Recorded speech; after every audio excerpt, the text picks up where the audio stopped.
Good evening. How you doing?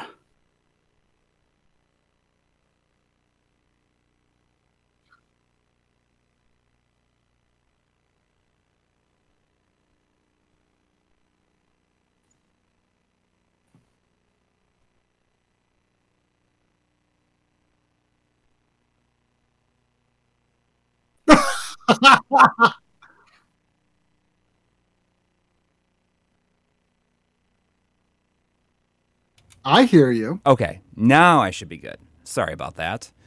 I apologize for that. Now I should be good. I was just talking about how uh, when I was telling Try about that I was going to play this, I kept on accidentally hitting the I instead of the O when I was typing out QuackShot. I could not. Are they even near each other on the They're keyboard? right Yeah, next to each other. they're right next to each other. I guess that's one plausible explanation. Maybe. Yes, I mean it was not intentional. It's just that I kept on doing it over and over again, and even when I would back up and it in a race, like backspace and then redo it again, I just had the backspace and redo it like multiple times in a row. Mm. I mentioned it last week. Let me see if I can turn the camera a bit to where you can see. But I mentioned that the table that was in front of the DS, PSP, and 3DS and Vita games that was blocking my access to them. That had a whole bunch of uncleaned games. Well, now it is gone. I can access those games easily again. All right, everyone was saying that you were peaking. I think that I fixed it. I just had you kind of overly loud here on my end. It should be good though now. Okay. Is it good now? Let's find out. Yeah, I guess we'll find out. I was I turning didn't realize your level up when I should have been just turning up my monitor level. ah, I didn't realize that the things I have sitting on this shelf back here are not like Not placed visible. in a particularly intentional manner. But I didn't realize that rabbite with the Mario hat on it It was just going is to peeking over be your shoulder. just peeking over my shoulder the whole time. There we go. I grabbed.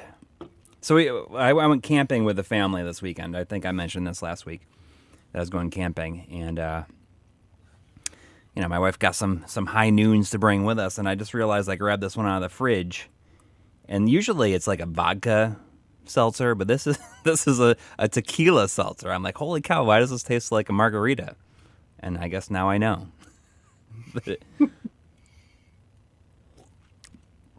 Yeah, we went camping. It was fun. Nelly went. Nellie went. We went kayaking. Spent like a whole day like on a kayak going down river. Now, when you say you went camping, was this like cabin or No, we brought a tent.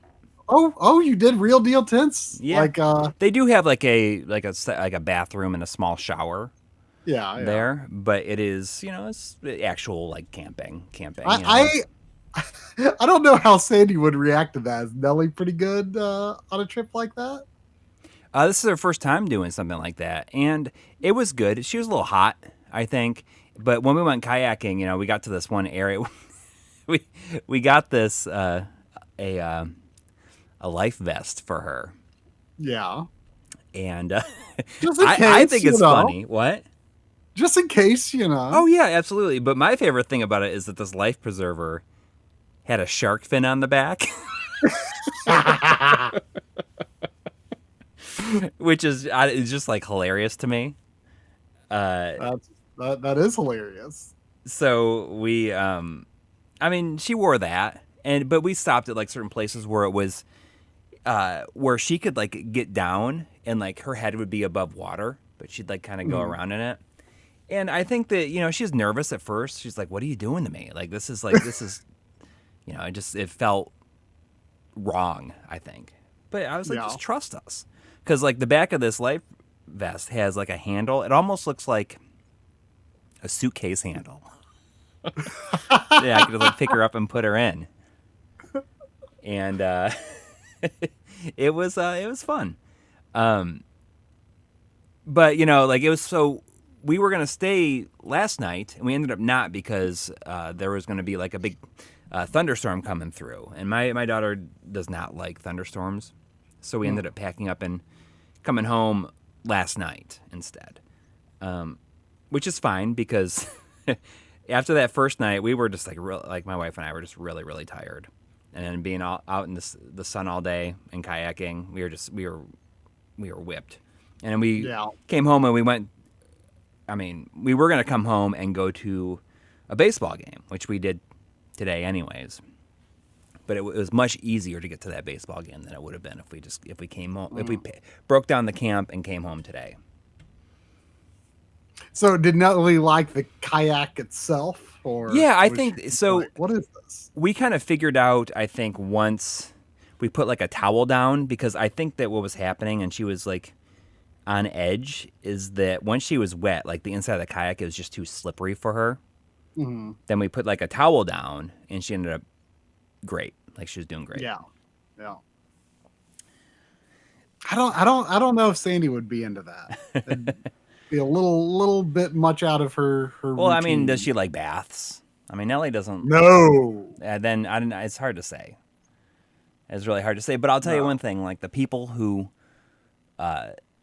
were also kayaking loved seeing Nellie.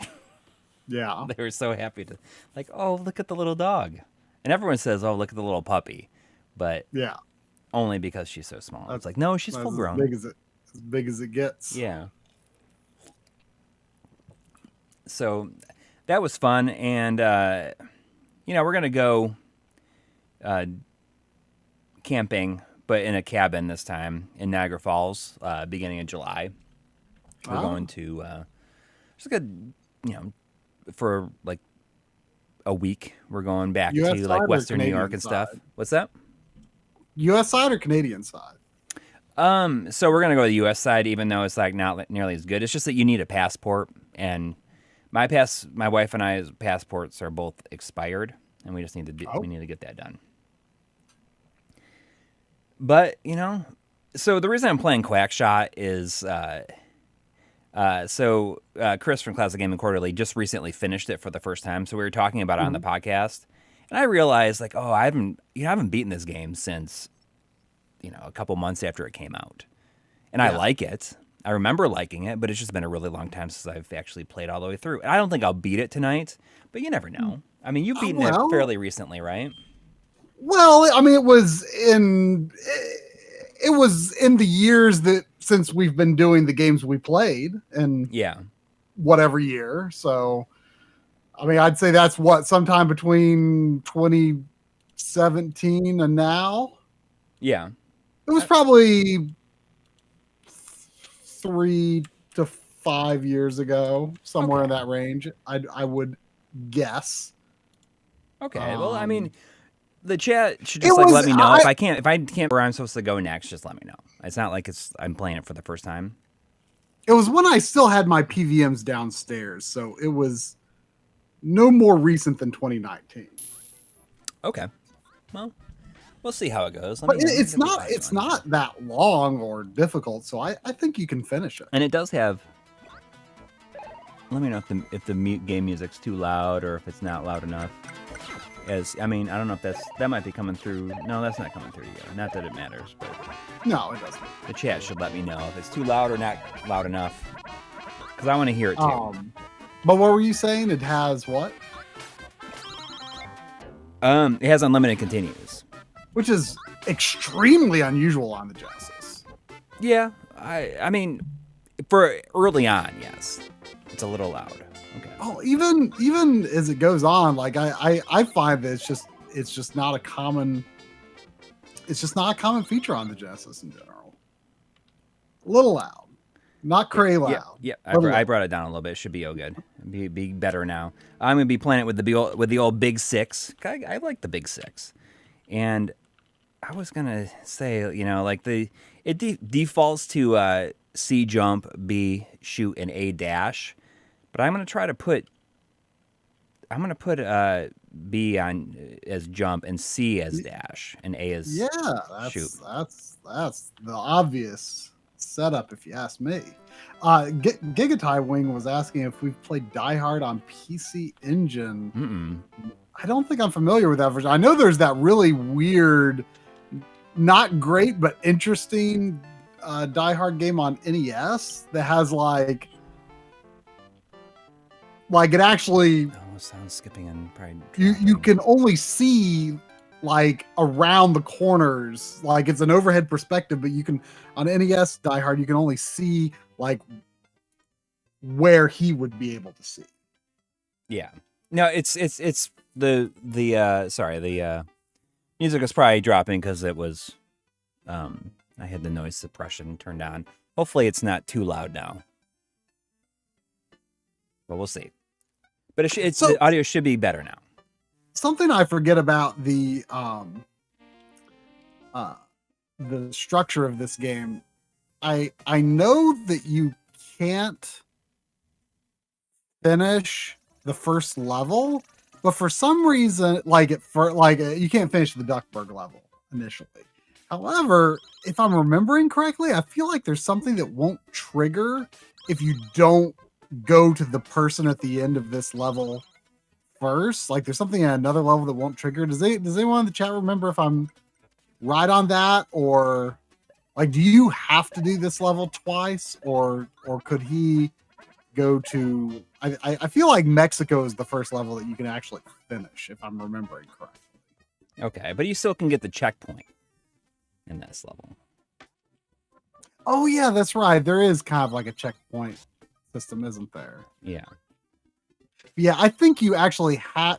I think you have to get to the end before something else will trigger in another level, because I feel like I remembered when I played through this, I was like, oh, well, I know you can't finish Duckburg. I guess I'll do the other levels first, but then something wasn't triggering.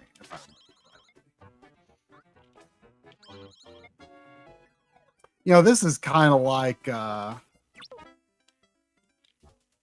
well, I guess in Tiny Toons 2, when I was playing a little bit of that last week, you couldn't totally kill the enemies. Or you could if you jumped on them, I think, but like if you just like kicked them, it just stunned them for a bit. But this is kind of sort of a similar thing, but I think it leans into it more where you really just can't. You only stun enemies. All right, I'm messing with the audio a little bit. I'm setting the direct capture audio through a little bit instead. Like maybe something's going on. It shouldn't be dropping. I don't know why it is. It sounds like some people are having problems and some people aren't. So, okay, let me know if the game audio is like doing okay. Because I just want to be able to hear it too. That something fixed it, but Henry Clark wasn't having issues. Tony Galvin wasn't having issues. Okay, well, we'll see what happens. But I gotta say I really liked this game and have been pretty consistently impressed with Sega's Disney games. Mm-hmm. Which I think is a testament to how fun they are, because as someone who grew up with Capcom Disney games, like I kind of thought that there was no way that Sega's games would top that. And even though I've only played the Sega games in relatively more recent years, I honestly have a hard time choosing which is better overall. I would probably still lean Capcom, but man, Sega made some good Disney stuff. I like a lot of the Game Gear stuff too. Oh, I got an extra Donald. Mal Zamer is asking, is Demon's Souls PS5 worth it for $30? Tempted by the sale. Yeah. Oh, it's 30? Is there, I mean... Where is that? You don't have that, do you? No, but I should get that. I'm saying I should get the physical. I feel like I'm surprised that it's getting hard to find. Maybe I should look into that more. Is it really going to be hard to find? Maybe. I mean, You know, he was just saying, I'm afraid there won't be any more physicals left by Black Friday. Yeah, I mean, I don't know if that's actually a concern informed by anything in particular or not. Apparently, a big sale going on PSN, Amazon, and Best Buy. That's good. Oh, okay. It says not sure about physicals being limited, but it has been a while. Yeah, I mean, you know, it was a launch game. I don't know if they printed more, and you know, only so many are going to be made for launch because there's only going to be so many systems, right? Yeah, exactly. So, and who knows if they did a reprint or anything like that. Yeah, but I think it's excellent. I mean, you know, even though it is a remake of a PS3 game, it's like it's still one of the relatively few games that really shows off, you know, the new systems, right? Yeah. You know, is something that is not available for the previous generation. I enjoyed replaying it a whole lot.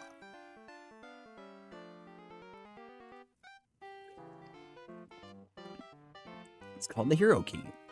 Thank you, sweet Senorita.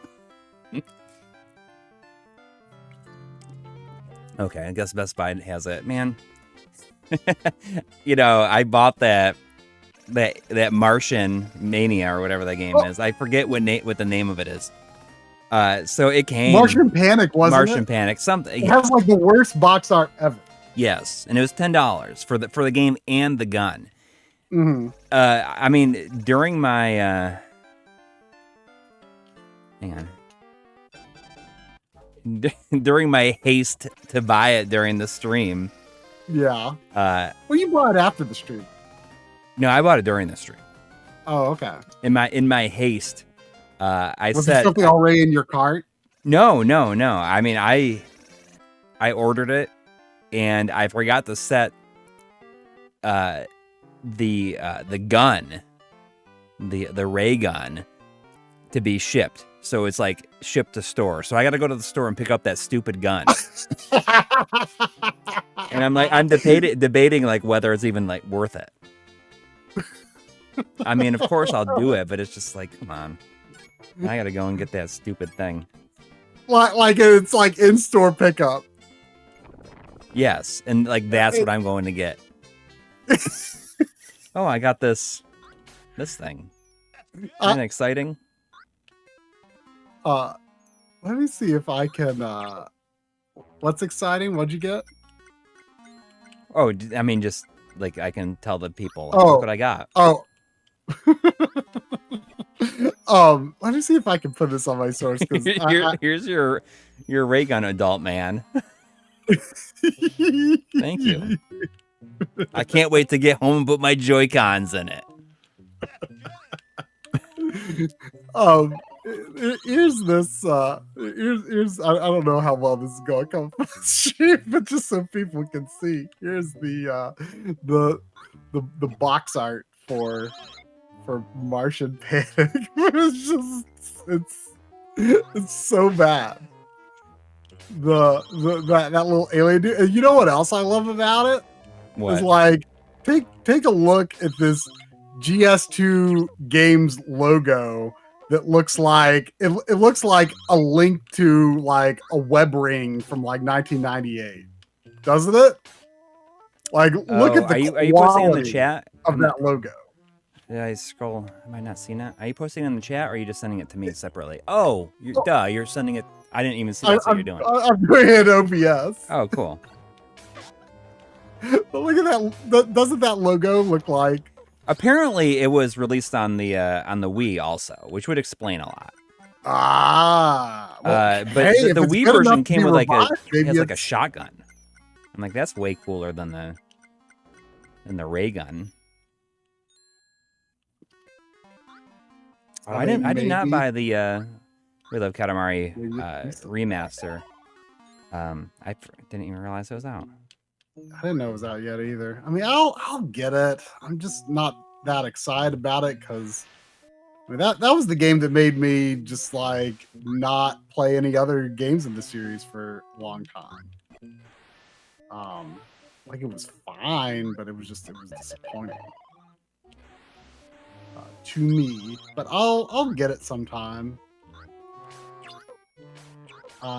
Anyway, there have been a couple of super chats. First from 1999 from Scott Ricing. Thank you. Thank you very much. Evening gents, just picked up a 36-inch Trinitron that's only S video. If this size, should I send to Steve for RGB mod, or do you think the new Mr. S video support is good enough? Will be for 100% Mr. Tate screen. Thanks. Whoa, a Tate 36-incher? That sounds hardcore. That's hardcore Tate action. You know, I recently had in my possession a 32-inch consumer Trinitron. You know, that I took from someone that they didn't have room for it, and they're like, "Hey, could you maybe do you want this or help it find a home or something?" And I took it and it's goofy. You know, determined, huh? It's goofy. Oh, gosh. I tested it before, like I like ran an extension cord to and a surge protector like to my garage so I could like test it in my car without getting it out of my car. And determined that the convergence and geometry had too many issues to just like use. I'm like, I don't want to deal with it. Like, I would definitely find a way to put it somewhere. If I you know could determine that it would be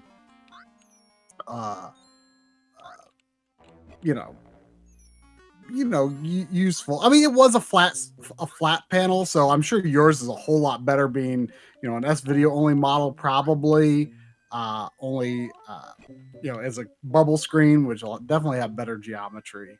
I asked Steve about it. You know, I was like, hey, is this something, you could just have this for free? You wanna fix it up and flip it. And he's like, nah, it's too big for me to flip. Like, Fix it and flip it. I don't know if Steve would be down for working on a TV that size. You could ask him. No harm in asking him, but man, I bet that S video is really good on it. I mean, honestly, on a consumer grade TV, like I don't think the jump from S video to RGB and component is that big. So honestly, if it's already in pretty good shape, I don't know if I would worry about it. Don't worry. I mean, maybe if you have some issues with it later down the line, but I don't know if I'd be that concerned about it. I have no experience with the Mr. S video support, but the thing that kind of disinterests me about the composite support for Mr. is that it's not like platform specific composite characteristics, which would be the main appeal of composite on Mr. is like to actually get, because that's something I really like about like the NT Mini composite is it looks just like NES composite, which has a very particular look. And I think that's a lot of value added. Yeah. Thought I was dead there for but sure. S video, I'm sure that's just derived from RGB, and it's not going to matter. Although it might be interesting in the case of NES. I'm sure in the case of NES, though, even it would still derive it from RGB, probably. Rather than use like YUV values, but although that would be interesting either way. But no, I bet that I'm sure that the Mr. S video is probably really good. I guess if you're using it for Tate, we're probably mostly talking arcade games, which would be RGB. Would be RGB, for an arcade. So I guess there could be an authenticity argument for going through with the mod, but I mean, man, you only want to move a tube like that so many times, Yeah. Oh, like not even once. Yeah. And unfortunately, I wasn't able to get any takers that wanted to deal with a fix-it-upper, flat tube. So ultimately, I just have to take it to the dump. It's say. It made me feel bad. I tried really hard. I hate the idea of throwing away CRTs, but those big uns, hard to manage. You think you want it, but then you realize you don't. Oh my. But yeah, I hate to admit it, but I didn't have much choice. I needed to reclaim. I can't believe you're like admitting it straight up right now. I know. I don't like saying it publicly. Yeah, I mean, I had to have the space in my trunk again, Yeah. and I tried to contact, multiple people who could, repair it. Who could get it in a desirable, because it was not in desirable condition. And even again, as like a flat tube, I feel like you could only get it so good anyway, Yeah. I mean, flat tubes can be nice, but especially once you get that big, they can be a little problem. Well, I see Matt D saying, I got the Pixel remaster, trying to finish it all before FF16. Good luck. I mean, that sounds like a bigger task than getting through Tears of the Kingdom before. Yeah, well, I mean, that's not going to happen. I mean, well, I don't know. They could be like, maybe they're already to Final Fantasy 6, Oh, yeah. I'm just saying, like, getting through Tears of the Kingdom. Like, I feel well, like I think I'm going probably like. I mean, I'm not going to try to like 100%. I'm just going. I'm going to play until I feel satisfied with what I've done, and and I'll finish it off. I'll be done before Final Fantasy 6. But anyway, I should get back to super chats. yes. There was a $5 super chat from Nana Cheesecake. Thank you. Heck yeah, thank you. Saying, happy Sunday. When do the dogs get a turn? I'm sure they can rack up some pretty good scores. When they get a chance to like play these games, or just when the dogs get a turn to play the game? Sandy likes to watch. She was entertained by Master Koga, the Yiga leader in Tears of the Kingdom, or also Breath of the Wild. Because he. I mean, you've done some of the quests with him, right? Yeah. I mean, he's a very, very goofy and animated character. And, yeah. She felt that she needed to bark at him. That's it. That's Sandy's way of having a turn. Do I have to, like, can I call the airplane? Man, they sure make you have to go all the way back. You get that checkpoint, and then you got to go all the way back. Mm-hmm. It's a little weird, but it didn't bother me that much. Once I kind of got a feel for the structure of the game. Oh, it looks like it's not good like that. And then there was a $5 super chat from Siswiv. Thank you. Saying, looking forward to the Martian Panic Wii versus Switch analysis video. Yeah, we'll be moving in on John's turf with that one. That's what all the kids want, I guess. I mean, honestly, that sounds like it'd be a fun let's play to do with John sometime.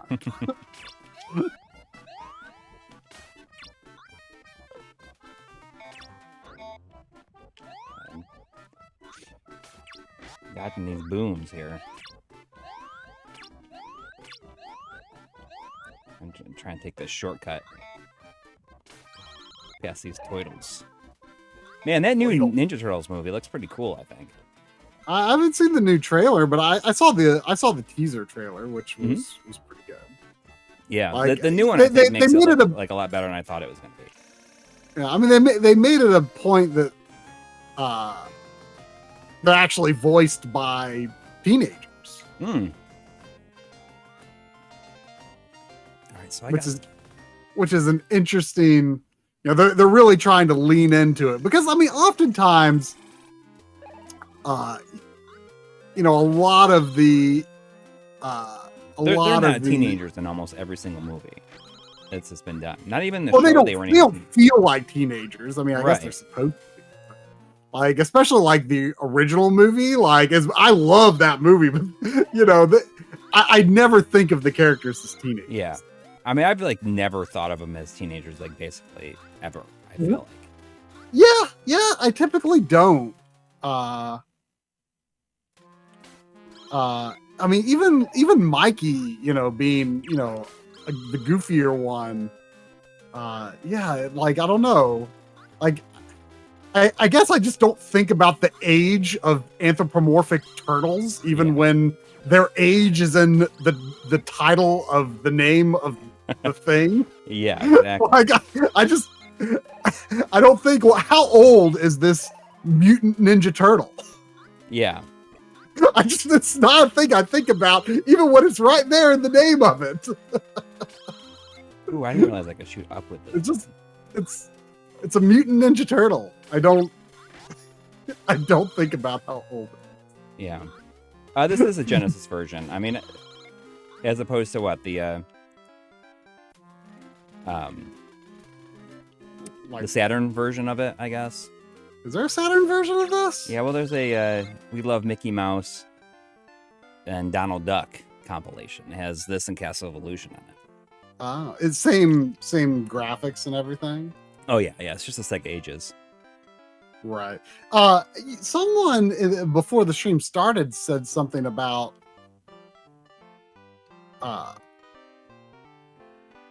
I didn't fully understand the comment, but they say that something about they love this game on Master System. Is there a Master System version of this? Not of this, no. Okay. There are quite a few Master System Donald Duck games and Game Gear too. I think a lot of them are the same games.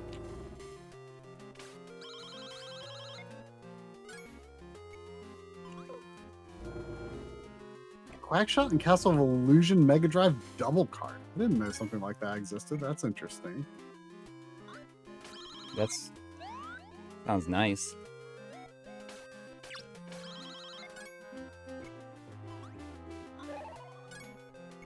Can't waste that bubble gum. Oh, I see it looking at me. Hitman GFX is saying I saw Try's video on the C2's 4.3 issue. Samsung S95B is now heavily discounted. I believe I heard that it actually has the same issues. Yeah, on the C3, I think somebody was saying, like, I think Ace was saying, oh, in our really? Discord was saying that the C3 has the same issue. Because I think that, like, even Artings, the website, like, commented on it. So I wonder if even those people, like, they were alerted to that fact of being an issue, like, due to your video. Well, someone mentioned it in the comments on their C2 coverage, and I think they may have responded saying, like, oh, we'll look into that, you know, if they were to, you know, update their coverage, but I don't think they ever did. So I guess they actually thought to, you know, now that they were informed, I guess they checked it. So that's actually good that that video had the impact for, you know, people who regularly review TVs to check that out. I remember back when, you know, I first discovered that issue.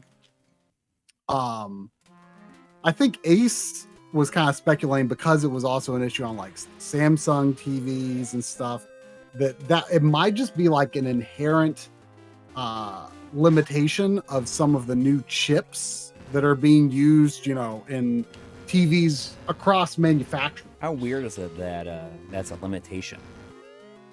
Right? I mean, it probably has to do with just like how the scaling is being done. Like, it's just probably a rewrite of how like scaling non-native stuff works. But the weird thing is, the lag is the same, even if it's not native. It doesn't matter if it's not the native resolution. As long as it's 4:3, it's still the same. It's still the same. So I don't understand what it is. Like, does it have to draw like a whole other frame buffer to just like set a non-native aspect ratio image into that? I don't know. Yeah. But I mean, at least with things like the Retro Tank, it's still like it's in a 16:9 window. Right. So I mean, people ask that a lot. Like, you know, like if I'm, you know, like if I, you know, well, you can avoid it. You can easily avoid it. It's just that I wanted to be able to utilize the higher resolution, crisper visual modes that some of these devices use, which is a 4:3 1440p mode. So it's a very specific complaint. But also things like 480p. You're going to have that issue with 480p cut as well. Like, you know, which is not that uncommon to have a device that would output 480 or that would output 480p. Like, whoa, how are you sliding endlessly? You can do it. Oh, how about that? It looks pretty cool. You know, the other thing, I'm curious if the C2 ever got this patched in, because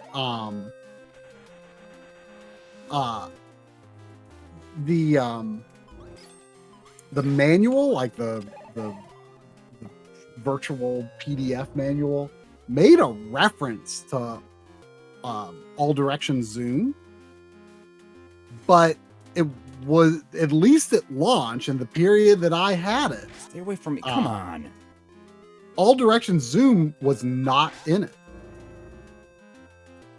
So I wonder if it ever did get patched in. I don't know. I mean, but it just sounds like they're actively making it worse. But they got to know that there's some people out there that are upset about this. But they don't. Well, what's amazing to me too is that all direction zoom doesn't add any lag on the C1. Now I wonder if they like expected to be able to have that feature in it. And I wonder if like the same reason that 4.3 has extra lag was making it difficult for them to implement all direction zoom.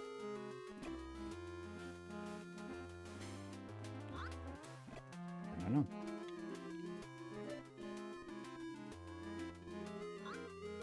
Jeez, come on. So it's interesting. Oh, duh, I can use the stupid plunger. What am I doing? What am I doing in my life here? You have items for that. I know. I realize that.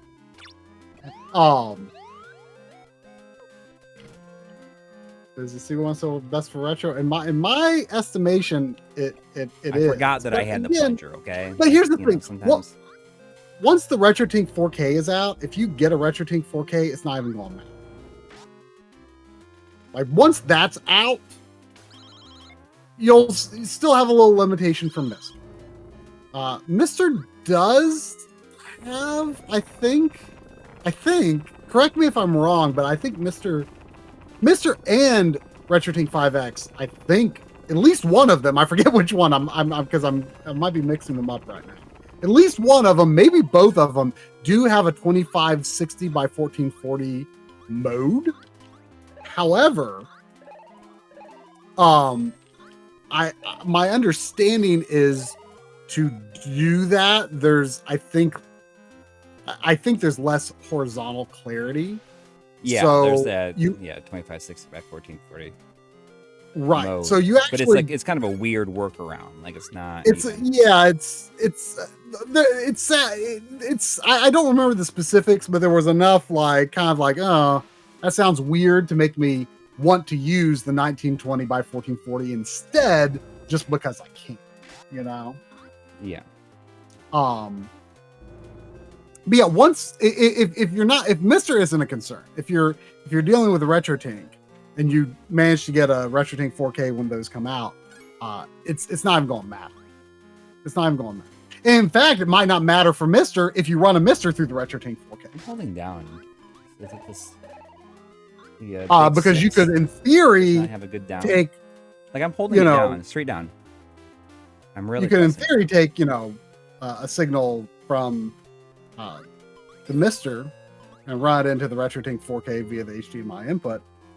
Big six, you're killing me 4K here. That way.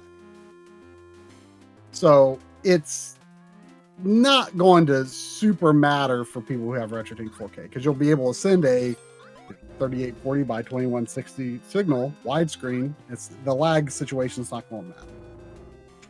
So it should be fine. It's mostly just a concern for retro nerds. Although I'm curious if black frame insertion for 120 hertz is still off the table for if that ever got patched into C2 or if it remains. I'm about to switch from the big six. These diagonals are not. Oh, you problematic diagonals on the big six? Yeah. Ooh. Well, I'm holding it straight down. Right. And you're doing the contra walk?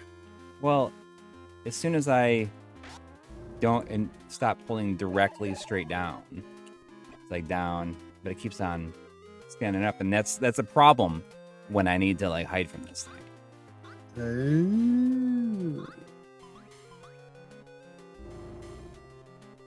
Killing me here. Yep. Oh, what? I'm seeing Foxbat Stargazer say something about Mr. has a 480p hack, but it doesn't always work well. Well, I've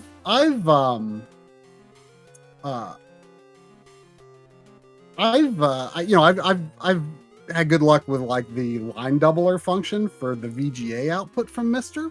That works really nicely. But that's interesting you say that because I tried to use 480p HDMI out of the Mister a few weeks ago when I was testing some stuff out, and it was not working very well at all. And I was like, what is the deal with this? I couldn't understand why 480p just would be problematic. So I wonder why it's troublesome.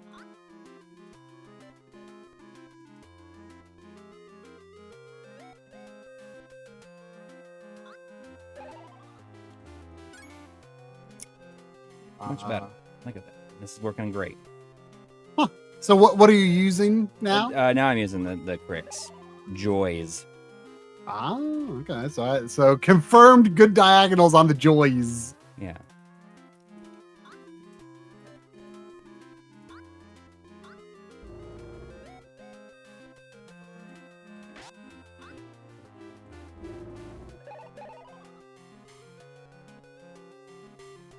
Mr. Milo says this game's score is so addictive. Is there a particular reason that seeking out the high score in this game is more enticing than others?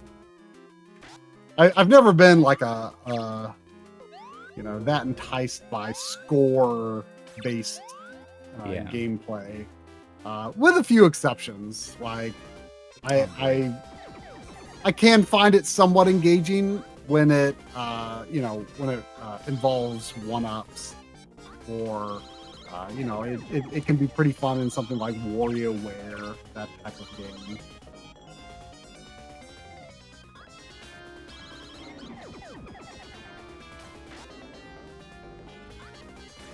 feel like I played something sort of recently where the score was kind of interesting. What was it?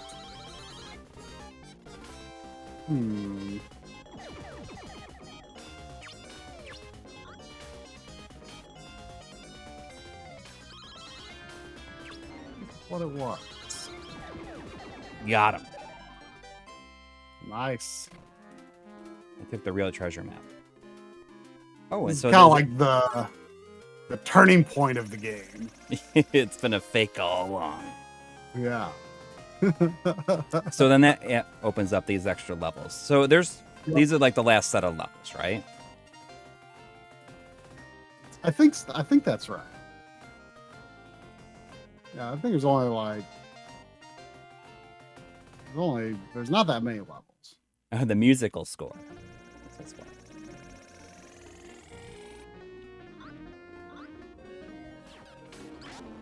I think when this first came out, I initially was annoyed because you can't kill the bad guys.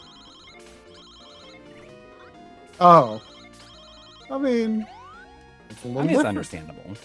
Yeah. Like, I mean, it's actually surprising that there weren't more games like this if you think about it. yeah. Oh, I remember what game that's- was I guess that kills me. That's okay. had an interesting score system. We were we were making fun of it, but honestly, I had a good time working my way through it on the Backloggery streams. Amagon. It's honestly, I don't think it's really that bad of a game. I had a good time. I had a good time. And it's the way that it works. I mean, you could argue it's not really score in a traditional sense, but it is considered your score. So when your score directly influences how much health your Megagon form has. When you go from the little dude with the gun to Megagon who just punches. By the way, the game's Japanese title is Suddenly Macho, which is an incredible name. That's almost as good as like the body explosion. That's Saturday Night Slam Masters. Saturday Night Slam Masters. Yeah. Muscle Bomber, the body explosions. Yeah. I mean that's pretty good, but I don't know. Suddenly Macho Man, which is extremely accurate description of the game. You're this little dude, and then when you pick up a power up that will let you then turn into Megagon at any time, and how many points you have goes into your health for Megagon. And when you run out of health, what's also interesting about it is that you get very few extra score and other pickup drops from enemies when you're Megagon. So you're like kind of committing to not really having an opportunity to like up your score much while you're Megagon. So there's a lot of like kind of strategy to like when you like whether you want to hold back turning into Megagon or whether you want to go for it, because you are a lot more vulnerable when you're just regular Amagon, because he dies in one hit. But you can also increase your score more when you're Amagon versus Megagon. So, but you can also be really set for the level if you turn into Megagon at the right time, because you'll have a lot more health, and it can be oftentimes quite easy to get to the end of the level with a full health Megagon. And if you get to the end of the level with a lot of health remaining, then that gets converted back into your score. So making it a lot easier to turn into a high health Megagon in the next level as soon as you find the Megagon power. So, do you think anyone has talked so passionately on YouTube, a YouTube stream about Amagon as I have just now? Holy cow. Probably not. It's actually a pretty interesting game. It does some interesting things, and it makes your score a compelling component of the game. So there you go. Make this there was a $20 super chat from the Gaming Nostalgist. Thank you. Thank you. Saying, evening guys, it's my birthday today. Happy birthday. Went out to an arcade and played some games I hadn't played yet, like Super Off-Road. 27 doesn't feel too different. I'm just going to relax and enjoy some laser discs this evening. Nice. You know, I mean, Super Off-Road. Is that like the Iron Man Stewart? Ivan the Iron Man Stewart, Super Off-Road. That's the 4-player one. I feel like that is one of the most iconic arcade games. I don't know, like, a lot of people may have not played it, but I feel like that is one of those games that, like, every arcade seemed to have it. And it's like the 3-player steering wheels, like the red, yellow, and blue. It's a very, very iconic arcade game. Even though it might not be all that great, really.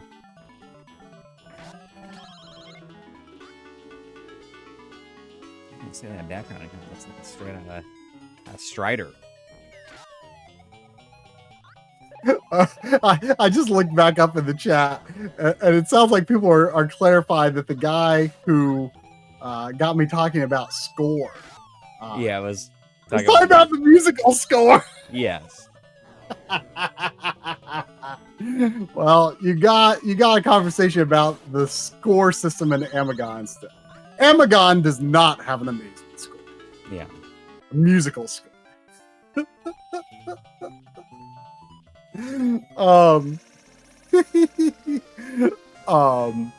you know, at 27, there was no My Life in Gaming when I was 27. We started My Life in Gaming when I think I was like 29.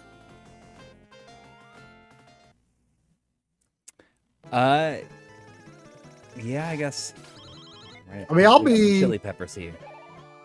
I'll be chili turning 39 this year, so since this is the 10th year of My Life in Gaming, that adds up. That's crazy, right? I mean, but also speaking about the Gaming Nostalgist's birthday being June 4th, like, do you ever feel like, do you ever think about like all the things that you've got to do in a month, and it's like the beginning of the month, and you like, but when you think about everything you got to do, like it feels like the month is already almost over. It's like I don't have time to do all these things. I feel like that every day and every week, honestly.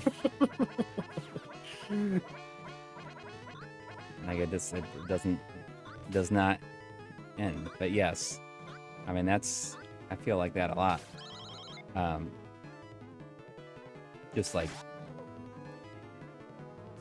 you know, especially like not even the kids are like out of school now, and it feels crazy that they're out of school, and that just like means even like less time. I mean, you know, it seemed like forever.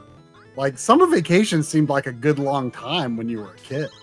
Oh, 100%. I mean, and it's not that long.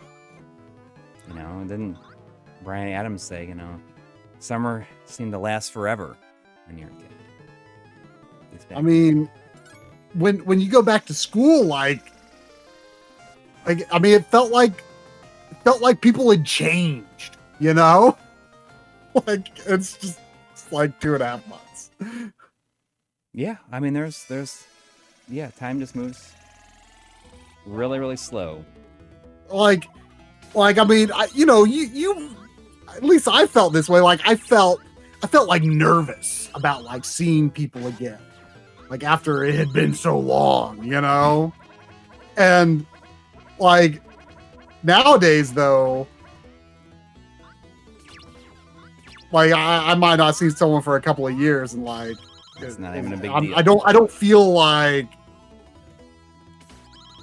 I don't know. It just doesn't feel like a big deal to see. But then again, like, you know, we're adults, so it's not like we change much. But like people were, people were older. They would have, different hair. They would have braces, like it just seemed like people had life changes, between grades, and it was like such a small span of time. Yeah, I mean, I feel like that all the time now. It's true. Rearston Blood says Try goes back to school and everyone's suddenly macho man. Not exactly.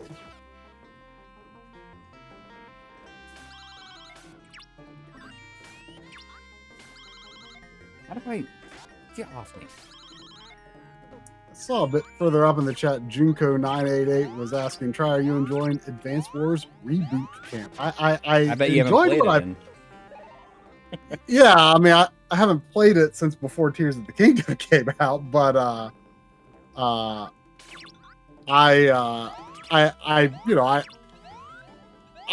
plan to play a bit of it, between what time, if any, I have between finishing Tears of the Kingdom and Final Fantasy 16 coming out. We'll see. I've never owned Advance Wars 1. Unless I own it on Wii U Virtual Console. I don't remember if I ever got it on there. I mean, I never played it much, if I did. But yeah, I've played. My college roommate had Advance Wars 1. Played a tiny bit of it. I mean, basically just like looked at the menu, and I'm like, oh, yep, this is different. Because I had Advance Wars 2. I mean, there wasn't a lot of compelling reason to go back to Advance Wars 1, but it's pretty cool to now have a version of Advance Wars 1. Yeah, that's what I'm playing through in Reboot Camp. It'd be nice to play through Advance Wars 2 as well. Especially because you get to play like a lot more variety of COs in Advance Wars 2. Oh, I gotta shoot him multiple times. Seffi asks, have you played Zelda yet today, Try? I did play Zelda. I was going to try to do other things, but I kind of stopped at a pretty interesting. Well, I did get some other things done first. Like I was like, okay, I want to try to get these things done, and then I'm gonna play some Zelda, because I didn't want to wait until after the stream, because I stopped at a pretty interesting point last night. I really wanted to get some stuff done. I'm not gonna say what it is, but while we were talking before the stream, I found that me and Coury found something pretty interesting. We both approached it accidentally in two very different ways, but like something that's like part of the main quest that we like accidentally got involved with before actually like going through the intended proper steps. I'm pretty proud of how I accidentally did that, because it was extremely difficult and it was absolutely not how you were supposed to do it. Oh man.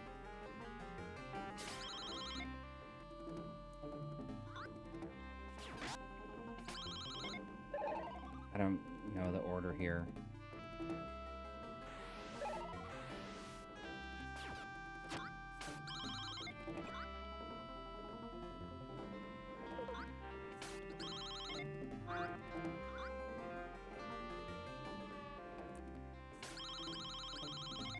Yeah, I mean, I think I passed like the 60-hour mark on it, but like I said, I only played it like a little bit while camping. Like, you know, we kind of had a no tech rule, so I tried to only play it like wanted to, you know, give a good Sounds like impression. more of a guideline, really. Yeah. I mean, I played a little bit like while having my coffee in the morning. How did you get your coffee while camping? We had coffee grounds that we brought, and my wife brought a tea kettle, and we put the tea kettle over a fire. Oh, And make then coffee we do like over a fire. Well, Who- you put the grounds in, like, we have this like cup that that just goes over top of your cup, and it has like a hole in the bottom, and you would like do a pour over. So you just like pour the hot water onto the grounds, and it like drips into through the filter and into the cup. Who even knew it was feasible to make coffee over a fire in the year 2023? I mean, can you imagine? Like, The how did they do it the technology before? has become lost to us. How do you think they did it? Like, you know, is it like coffee's like one of the, like, I don't know. It's like it has to be like such an early discovery or an invention, right? I guess. I have no idea. Like, I want to say coffee and chocolate here. both, aren't they originally native to North and South America?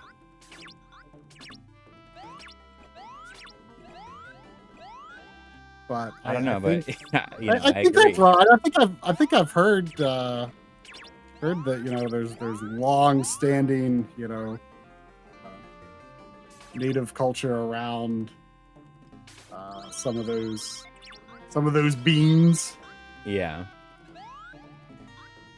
Well, I just think it's fascinating. I wonder how. It's just one of those things that I wonder how people discovered how to do it in the first place. Well, exactly. Like, I mean, I think I've talked about this before. Where just like the idea of like people figuring out like on such early technology, like how to make like cloth. Like that's like incredible to me. Like cloth is like all these like very tightly woven things. Like it's just It's so crazy, man. it's crazy. It is crazy. Like I mean, you're like creating this thing based on these just like tiny things. Like we think about when you look at like silicon under like an electron microscope, right? And it looks like these like little tiny cities, basically, the way that all the gates and stuff are arranged. It's like the same thing, really, if you think about it. So not that one. And then this first goes, like that's taking me through someplace new. So let's see. Like I just can't believe that something like cloth was like, figured out on ancient technology. I mean, I don't know how to knit or nothing, so you know, when I see things that my mom makes with knitting and crochet, I'm always like, and that of course that's like a, you know, not as tight of a weave as something like cloth, but it's still amazing to me that like you just do these patterns that she'll make several different things a day sometimes. Yeah. So is there audio drops still happening? I mean, Scott Snyder saying that the audio drops are killing me. It's once every second. Like, is everybody else having drops like that? Because no one else seems to be complaining. I need to know if there's a problem, an actual problem. Someone earlier was speculating that maybe like the YouTube app was like trying to like silence like quiet sounds, and it might have been dropping in and out in some sort of like auto adjustment thing. Yeah, I mean, people saying I had it until I restarted the YouTube app. So YouTube like has denoise like built in now? I don't know. Oh, someone said I was on iOS and had to force quit. So maybe if you just force to quit the app. So that doesn't seem the right thing. And then restart. I mean, I find that, I think I've seen that kind of stuff on Twitch too, where, if you got wonky audio, you just got to reboot.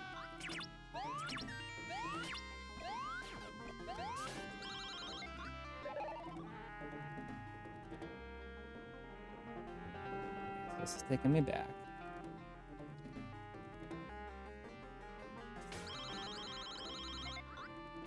Wait, is it the game audio that's wonky, or is it voices as well? Like, you remember a few weeks ago, you turned off like the auto compressor. Yeah, I mean, I turned that off, right? Okay. All audio. Now it puts me back to here.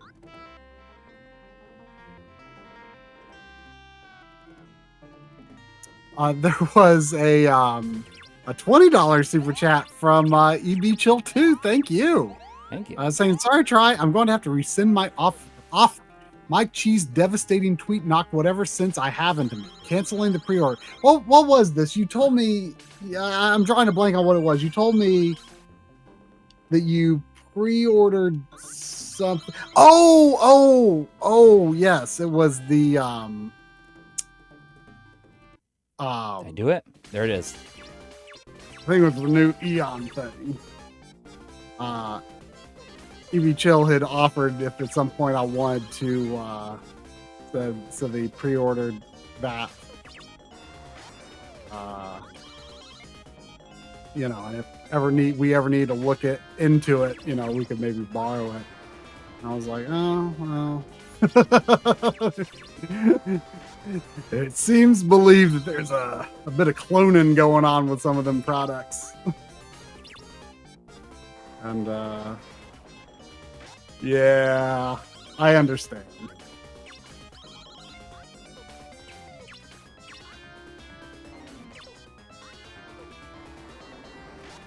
Come on.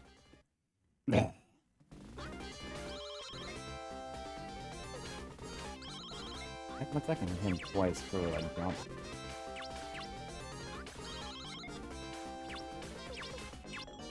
Was there a recent tweet from Mike Chi about this stuff? Or is this an older one?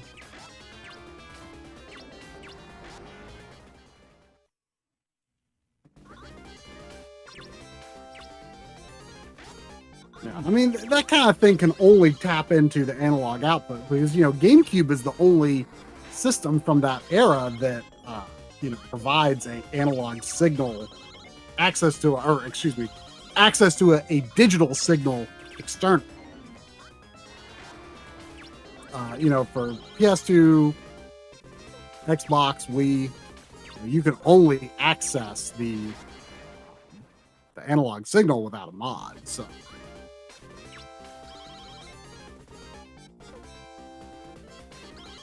I need to actually see because I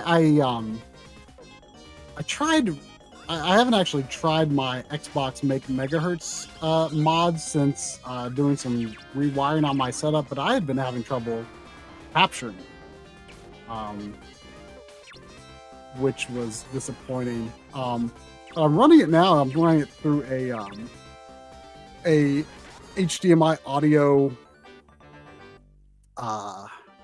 It's either an extractor or integrator. I can't remember which one. Well, it doesn't matter because that's not what I use it for. I use it for things that sometimes have a little wonky audio properties and sometimes may have compatibility issues with digital audio, like GBA Consolizer. I've had issues with people have said that stream audio has been a little weird for PS1 digital sometimes, but if I run it through this HDMI audio extractor thing, it fixes it. and I have the make megahertz Xbox run through that now, but I haven't actually tested it since doing that. So I'm curious if it might actually improve my chances with capturing.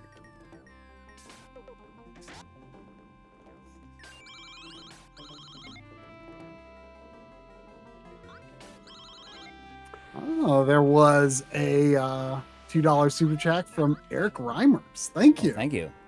Saying I'm homesick with COVID playing Octopath Traveler. Ugh. But you know what? Being sick and playing an RPG is like that's like you know, playing a JRPG while sick is basically like eating chicken noodle soup. You know, it's good for.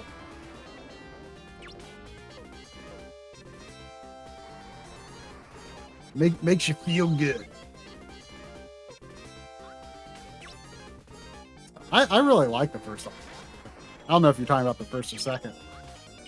I have not played the second yet, but I look forward to it. Because I don't know if this. I think this is maybe a bit of an unpopular I must opinion. have been super close to beating it.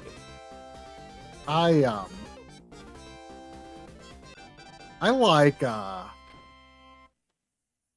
I like Octopath Traveler more than the Bravely Default games. I've still not played Bravely Second though. I mean, you know, our friend the 8-Bit Duke, who is the biggest Bravely Default fan I know, actually likes the second game. Yes.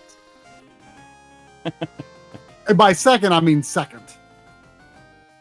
Bravely Second, not Bravely Default 2. Do I need a tier? Is that what I needed?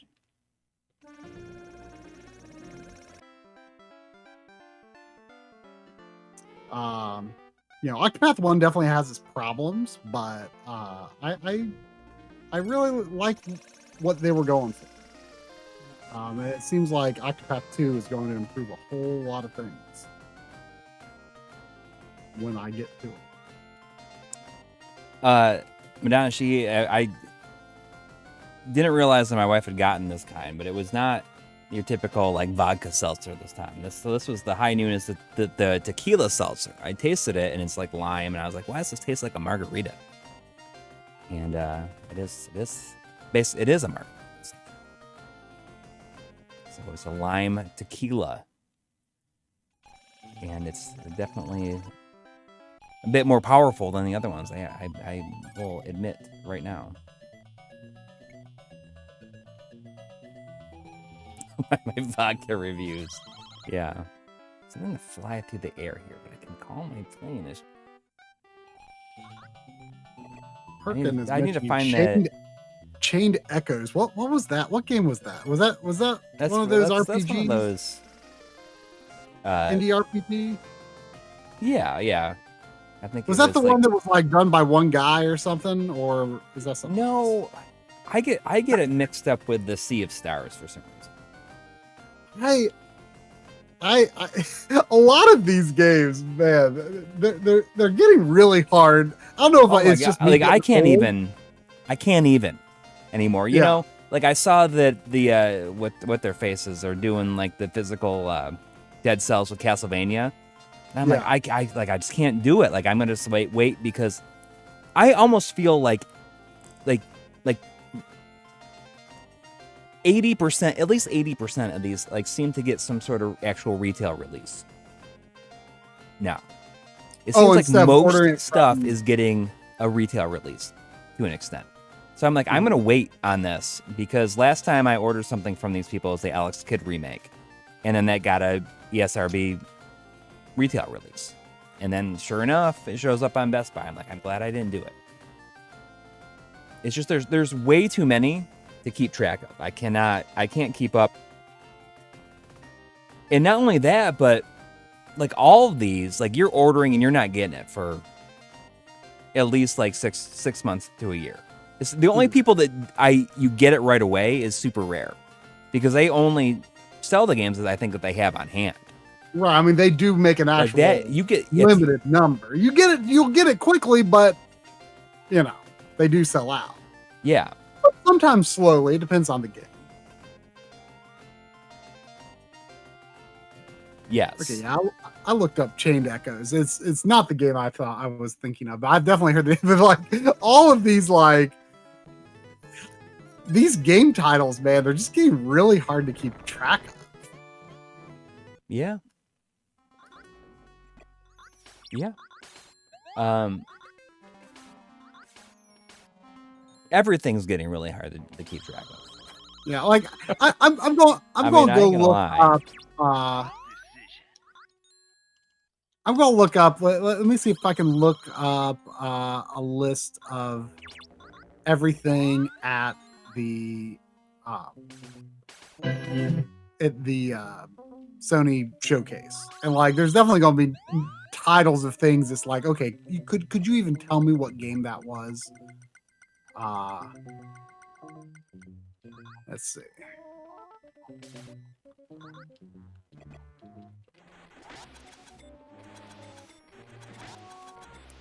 Can you imagine if, like, this is how I walk around my living room? If I just go like this, or my house, I just like I'm sliding around like this.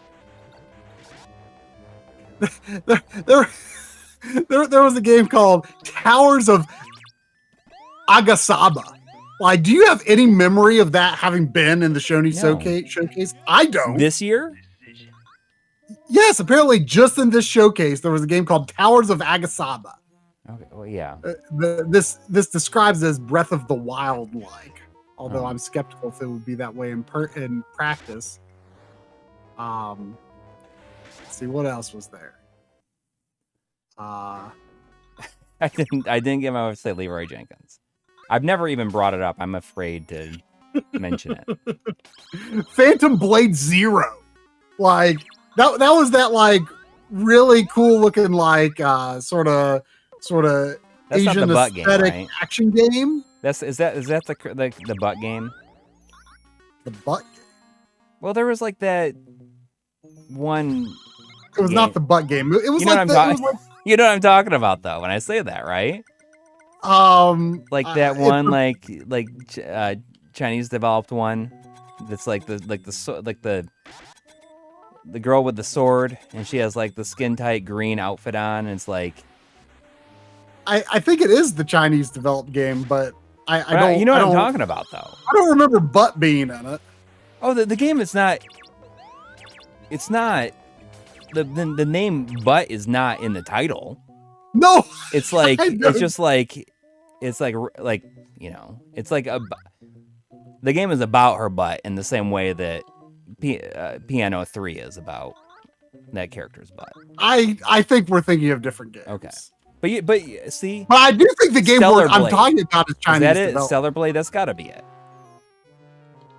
Isn't that already out? I don't think so. And see, like, just all these different games are so hard to keep track of now. Yeah. Oh, thanks for that chicken. Oh, and then you send me all the way back, of course. Stellar Butt. I mean, it should be called Stellar Butt.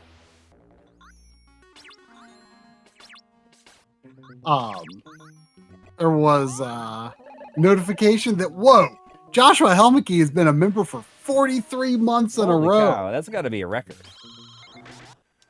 Saying, hey, have you heard? I can't tell if you're maybe joking or something. Saying, hey, have you heard of this cool fan made game that remakes Metroid 2? I think it's called AM2R. I know, you guys should play that game.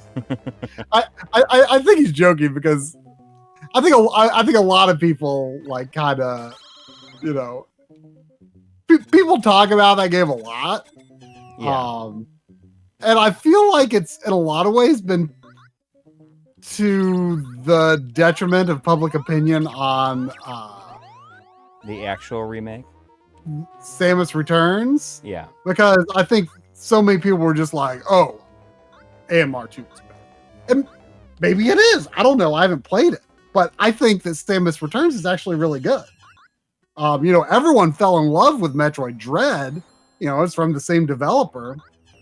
And I almost wonder. I mean, I don't like. I'm not saying I like what Nintendo does to fan projects. I don't. But like, I can see where they're coming from. I can understand it maybe in that case, because that game, I think, had a like measurable impact. Oh, the stream kind of hiccuped for me for a second. I do feel like there was a measurable impact on public perception of Metroid Returns because of that remake. So Run, Donald. I can kind of understand where they're coming from in that extent. I don't want them to take stuff down. The dolphin thing definitely kind of sucks. Although it does sound like there could be a complicated situation regarding the Wii, some sort of key related to the Wii hardware or something like that. Yeah.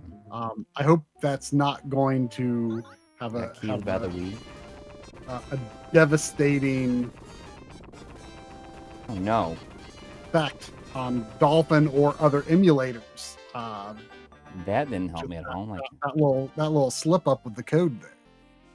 I'm definitely a little nervous about that. But anyway, maybe your butt got crushed. Maybe you had to be in like I'm kind of joking.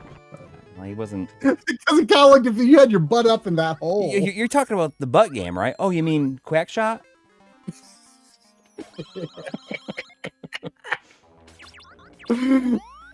I don't think butt's in the title. But I know people ask about the butt game. I'm going to assume they're talking about QuackShot. Butt shot. You don't got the butt game, right? QuackShot. Wow, I don't want to think about how that's a butt game. I don't want to think about that at all. Jeez.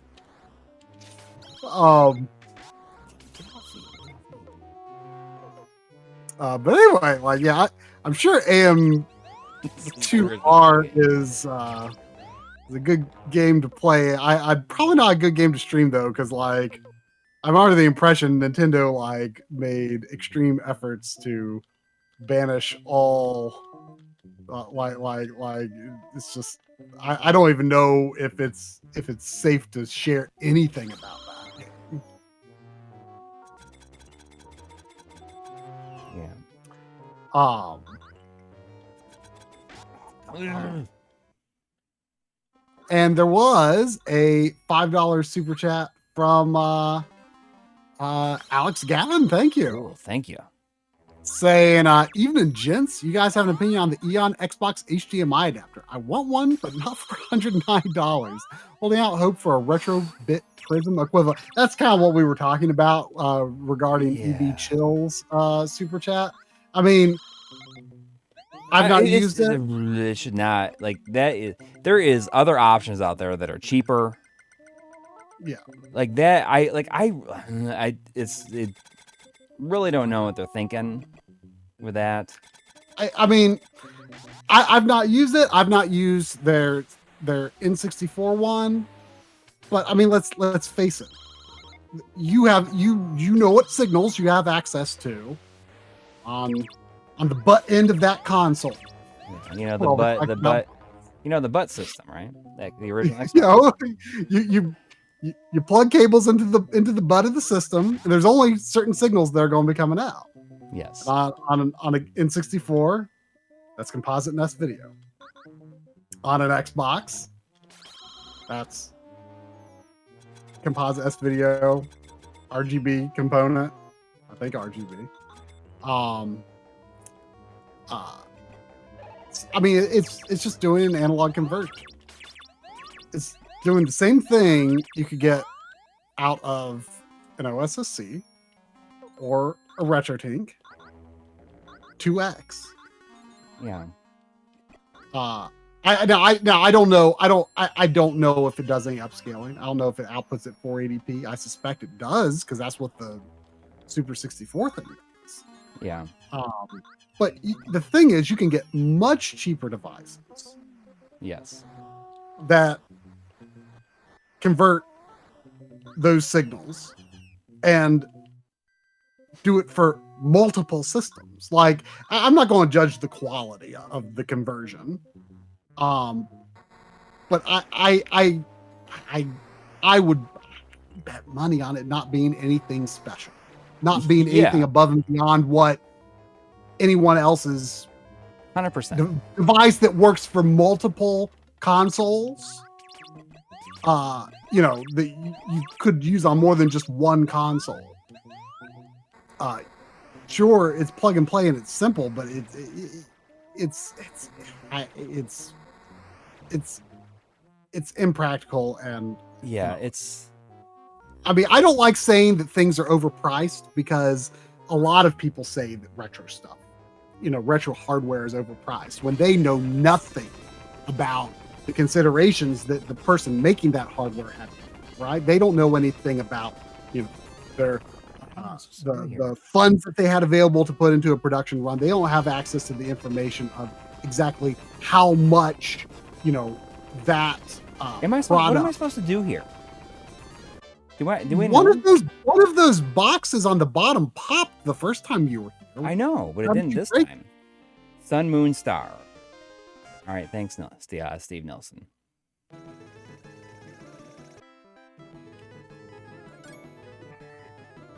The sun and the moon. And it's also worth pointing out, I saw that Ethan Finnegan says OG Xbox have pretty good output already using component natively. Yeah. That said, it does have access to a good signal, it has access to a high quality signal in component, but Xbox does vary a lot by model, is my understanding. I haven't had a chance to test that a lot, but my understanding is it varies a lot by model, and that in general, the quality of that analog signal is not considered super amazing. So you're tapping into an analog signal that maybe isn't as good as like the PS2's analogs. Now, I'm not saying that like the PS2 has better graphics than the Xbox. I'm not saying that. I'm saying I'm pretty sure, not 100% positive, but I'm pretty sure like just the analog quality on Xbox is a little lower than other systems of that generation. Yes, it can output high resolution and stuff, but I'm just saying like the quality of their DAC in the Xbox, there were a lot of variations, and generally not considered like as good a quality as say like the GameCube component cable conversion or PS2, which I'm pretty sure PS2, in my opinion, is pretty good quality component. But I've not yet done like really intensive tests on like Xbox component quality, so don't take that as definitive or anything. I feel like, but that's what I've heard. I've heard that just in general, it's not that good of a DAC. And in fact, Mike Chi has said in the past, I've seen him say that he thinks you really kind of need a digital source like the Make Megahertz, for instance, to really do the best work with Xbox. So like, for example, I think I saw him say this in reference to like the RetroTink 4K, for instance. Like if you feed it like a pure digital 480p, from a modded Xbox, that's going to look really good on the eventual RetroTink 4K when you can upscale that digital source, right? I think I've even heard him say like if you take digital and just run it through like a HDMI to component converter, as long as it's a good one, you can maybe get better results. I've not tested that myself, but I've heard him say that you can get good or maybe better results doing that. But I've not had I've not been able to test my Make Megahertz Xbox as much as I'd like, due to the fact that I've had trouble capturing it. But like I said, I did change some things in my setup recently that maybe there's a chance that that could fix it. I don't know. Anyway, thank you. You told me that. Joshua Helmicke, thank you for telling me the answer to that puzzle. It was probably said somewhere, right? Yeah. But you just streaming, it's really hard to pay attention to hints like in-game information. Yeah. Ooh, there was a 499 from Madonna Sheehy. Thank you. Saying spend some time playing Parodius on Saturn this week. Nothing like a cute 'em up marathon during the summertime. Happy Sunday, MLiG. There was some music note emoji. Thank you. Like a musical note. I want to. So I got a before we move on from hers, because I know that she just went to Japan. I got a message from our good friend Joey, who is in Japan right now. Oh yeah. And he did not have anything kind to say about the state of going to Game Shop in Japan right now. Oh no. He says, everything's in a new place now. When I can't justify participating in, it's odd. Neo Geo AES games have stayed the same 1,000 to 2,000 a pop, but the big change is in the common market. The jump in common pickups is staggering. Dude at Trader Beep Surugaya, and an average price of a basic Game Boy Color without a box is $320 US. What? A Game Boy box? Color? Sometimes as high as $500. Went to get a copy of Gunner's Heaven, which sells for $60-ish on eBay, is now $125 here. Really? It's been like that across the board. I guess it's bound to happen. So many tourists, way more this time than the last 2 times I've been here. And that was like basically it. I mean, that's a bummer. I mean, I still find some good prices on common stuff online, like a heck of a lot better than that. I wonder if, outside of Tokyo, if there's... Yeah. Because he's going to more than just Tokyo, isn't he? Yeah, he's been there for a week, I think. But he's just saying, like, a lot of the places that we had gone before that were, like, pretty decent, like, even, 5 years ago, are just, like, crazy, I guess. Madonna Sheehy says her husband walked out of Super Potato after 5 minutes. Ouch. Yeah. I mean, Super Potatoes never had the best prices. No. But, it was at least fun to browse. That was where I found Live Alive. Live Alive. However you say it. However you say it. Because I was surprised I had a hard time finding that Nakihabara and the other places that we went. But unfortunately, we were limited to the Tokyo area because we were only there for like 6 days. Yeah, got to hit up those hard off stores. Yeah. Oh, it's Steve. It's good to see you. I didn't tell you. I think I told you first. I want to say condolences about your dog, about Brutus. That is really, really sad. Oh, I didn't hear about that. Yeah. I got to meet Brutus. He was 15, I guess. Yeah, that's impressive. That's impressive. Brutus was a real cool dog. Yeah. I met him. Dang. But he streamed it on I believe it was on Tuesday. Did a live stream fixing that one monitor that I had given to you to give to him. Oh yeah, that little. And he was able to. It was like a 9-inch BVM, right? Or yeah, it was a BVM, wasn't it? Yeah, yes. And so he was able to open it up. I don't know what happened, but like there was just like a bunch of capacitors that like popped and like were dead in the power supply. So he swapped it out at first with a similar power supply, and that worked. And then he like repaired the old one. It was good. I mean, I watched it when I was driving home from Akron, and I watched just about the whole thing during that drive. Well, you probably shouldn't say watch while driving. I mean, I listened to it. I mean, that's the thing. Like, yeah. I mean, for like streams like that, like, I think it's okay for me to. Just yeah. I mean, I'll put on, like DF Direct while driving. Right? Oh, I don't watch it, but I listen to it. Mm-hmm.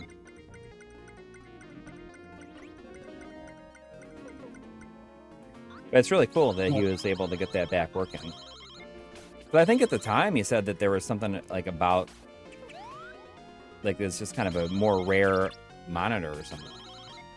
Mm-hmm.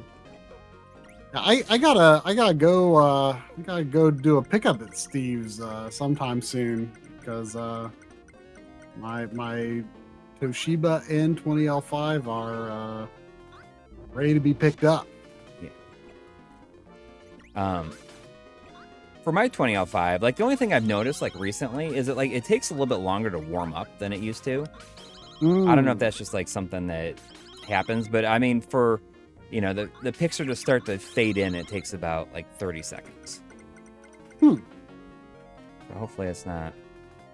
I mean, I don't know if you want to go ahead and just do a kind of a little preventative. Oh, I already did. Oh, has it been recapped? Yeah. Oh. But I think that's just it's just bound to happen one way or another. Oh, that's right. I forgot about that when I drove to Florida the one time. That's right, and because it was so it's just convenient for but it was so dusty inside, right? Yeah, like insanely dusty inside. Right.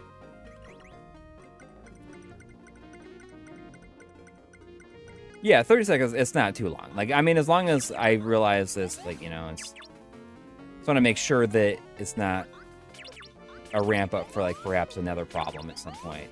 But I mean, it's fine. It's like I ain't got nowhere to be in that amount of time, So. Yeah.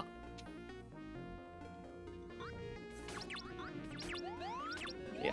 It kind of looked like there might have been something hidden at the top of that wall. Like it looked like your plunger went through. Like the wall below and to the right of the ladder. Oh, over here. Oh, I don't know. Probably.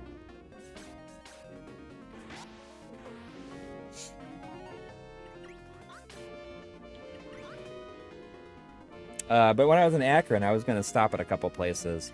Because, like, whenever I travel for work, I'm like, oh, I wonder if there's any, like, stores around. Yeah. For me to stop at. I stopped at a place that I had stopped at. Like, there's one in Erie, Pennsylvania, as well that I had stopped at, called The Exchange. I'm not sure if there's anybody in the chat that's around there, but it's just like a pretty cool place. Look at this. That's it. It's kind of hidden door. What is going on here? What is this thing? The Exchange is very cool though. And what I didn't realize is that they had a PSVR 2 there. And then after the show, I went, or not to the show, after shopping there, I went over to the Best Buy that's pretty close, and they had PSVR 2. So I guess it's just like in stores now. Yeah, I heard that. I heard that filing stores, which I just what made them think to not you just do that in the first place? Like it's just bizarre. I should get back to because there was a bit ago on $9.99 super chat from Tony Escobar. Thank you. Sorry, we got sidetracked there for a bit. Saying, hi guys, along those lines, I got a Wii to HDMI by Electron Shepherd for $30, and it was awesome. Also playing BS like Zelda on Mister. Love it. FYI, I donated last week and just wanted to make sure you knew. Oh, did we miss one last week? Did we miss one last week? Oh yeah, I see you. There was one last week where you said, I think we read this one. Saying 2 hours behind, so I'm still on Zelda discussion. My daughter's son and I play it after homework, unless my son is playing Fortnite. That was last week. There are multiple, like with any of those devices. Same thing goes for the PS2 converters. PS2 to HDMI things. They can look the same on the outside. They can be called the same darn thing, but they're made by multiple manufacturers and they can be different inside. I have one or two Wii to HDMIs. And, just as a general rule, I've been distrustful of devices like that. But that said, the one time I remember testing it out, the Wii to HDMI, I was like, oh, this seems fine. I haven't checked it again in a long time, but I remember it looking better than any of the PS2 HDMI converters that I'd tried. So you might be onto something there. I'd actually be curious if it's, potentially as good or any better than Wii U upscaling of Wii content, which is, generally considered not the best. Although I did use it. Ooh, look at those orchids. Those look look at really what? Nice. Like are they like killer whales biting up at me? They look pretty cool and pretty scary. Oh, there they go. There it is. I guess I'm good several seconds by. Well, their mouth looks like kind of horrifying. Yeah. Like it's like a cross between like people teeth and pointy teeth. And it's kind of scary.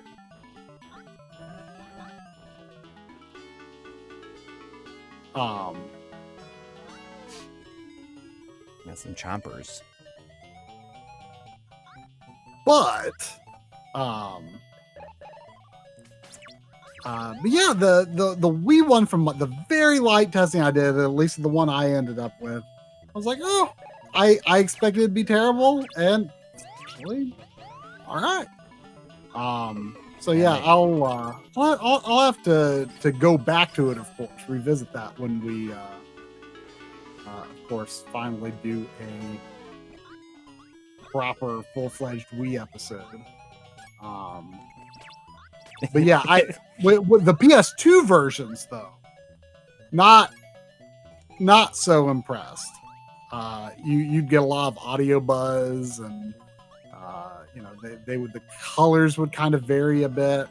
So yeah, but we, my mind could change when I use it further. But yeah, I think there are actually some decent ones out there. I'm not saying that all, devices that convert analog to HDMI, that are for one system are bad. The difference is those are $30. The level of quality that it has to hit for the value to be there is totally different than if it's, we're talking well over $100, right? We gotta be going for a whole different tier of quality and utility when we're getting up to that point with something like the Xbox.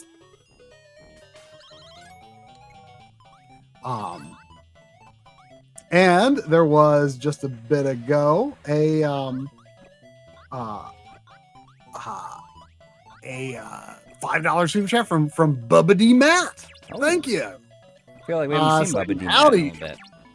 Yeah, howdy, gentlemen. I hope you all are well. I'm happy after 20 years of being a comic. I'm finally doing my first Pride comedy show this Friday in Owensboro, Kentucky. Oh. We actually met up with someone from Owensboro not that long ago. I won't say who it was because might be involved with some video content or something that you'll see sometime in the future.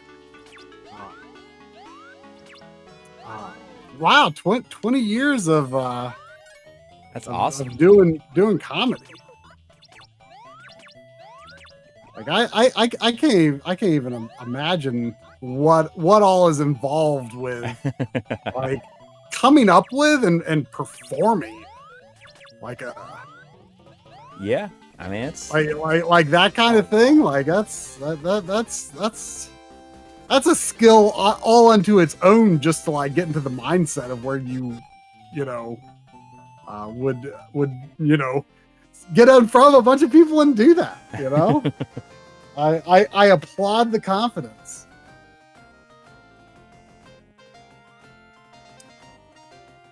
And chase after heat. Take back the diary and the map. Am I like close to the end of the game here?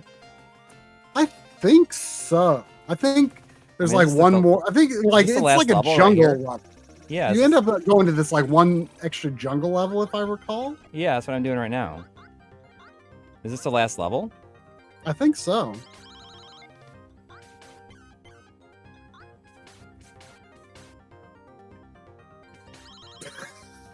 What? Try could do a stand-up routine on the LGC2. I mean, do you consider rambling about video features that annoy me comedy? Is that comedy? Maybe it is. The fact that I can go on and on and on about stuff like that might be, a joke unto itself. I saw Chris Waters say 2D games don't need remasters. That reminds me of this interesting comment that I saw on the DF Let's Play that I did with John on Mega Man X and Maverick Hunter X. How was it that they put it? It was there was a term that they kind of gave it, or they were kind of it was, I think they called it like, I think he says something like, I have a fascination with what I call orphaned remakes, where the original is still like, original sprite based thing is still like this timeless classic. And then you've got these remakes that are like trapped on this outdated hardware, where the remake might have looked pretty good at the time, but now it's like kind of like, ooh, Yeah. Which, I don't think Mega Man Maverick Hunter X looks bad by any means, but no, it doesn't look as good as, the sprite-based original is just timeless, right? Yes, absolutely.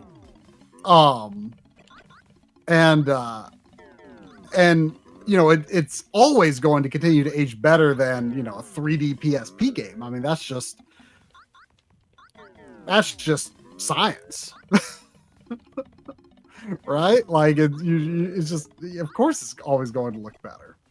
And even if you like did a remaster of it, like you'd have to totally remake it from the ground up. Like, if you just did, I don't know how I made that jump. Upscale. Well, yeah, there's a lot of blind jumps here too. Yeah. Oh yeah, that was a lucky jump. But yeah, like the PSSPP type upscale is like, it's not going to look bad, but it's never going to look as good as Super Nintendo. That is something interesting to think about. Just these games that it was a really good remake for its time, but in the long run, it doesn't hold up as well. I don't understand. Do you have to like hit those guys like when their gut is out? Like, I don't know. I don't understand the timing on when you have to hit them.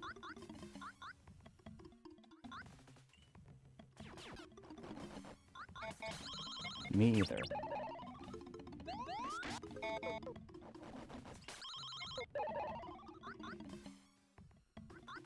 When I did that Let's Play, I was actually using the OSSC's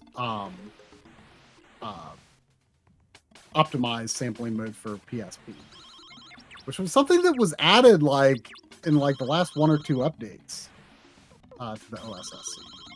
So I mean, it's relatively recent, like from the past, like I don't know, 3 years at most, I'd say. Which I think was the first time I'd actually tried that. And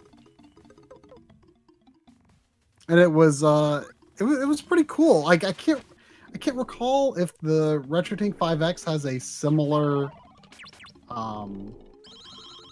ability for handling PSP, but I knew that the OSSC did, so I just like copied some optimized sampling settings and then like kind of had to tweak them a bit, you know, because depending on your setup or various factors, you know, the actual like it can change, you know, on the OSSC. It can be a little finicky. But I thought it looked really good. The only downside was, you know, it'd been so long since I'd done like PSP video output. Can I just use the corn gun on this guy? Defeat me, I'll give you the map and the Viking diary. Ah! There he is. But anyway, I used the corn gun. It's got the juice.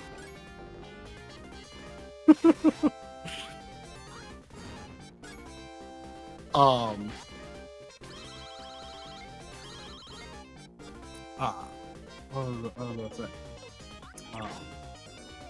Lost my train of thought.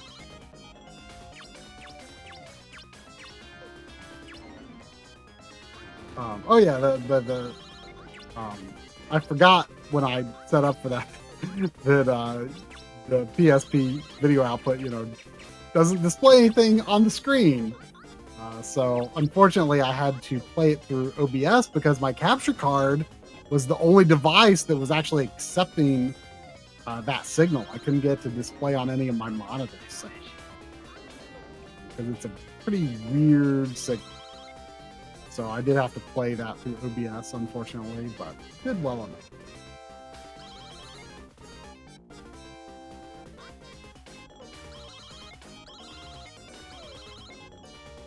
There was a notification that John H. has been a member for 12 months in a row.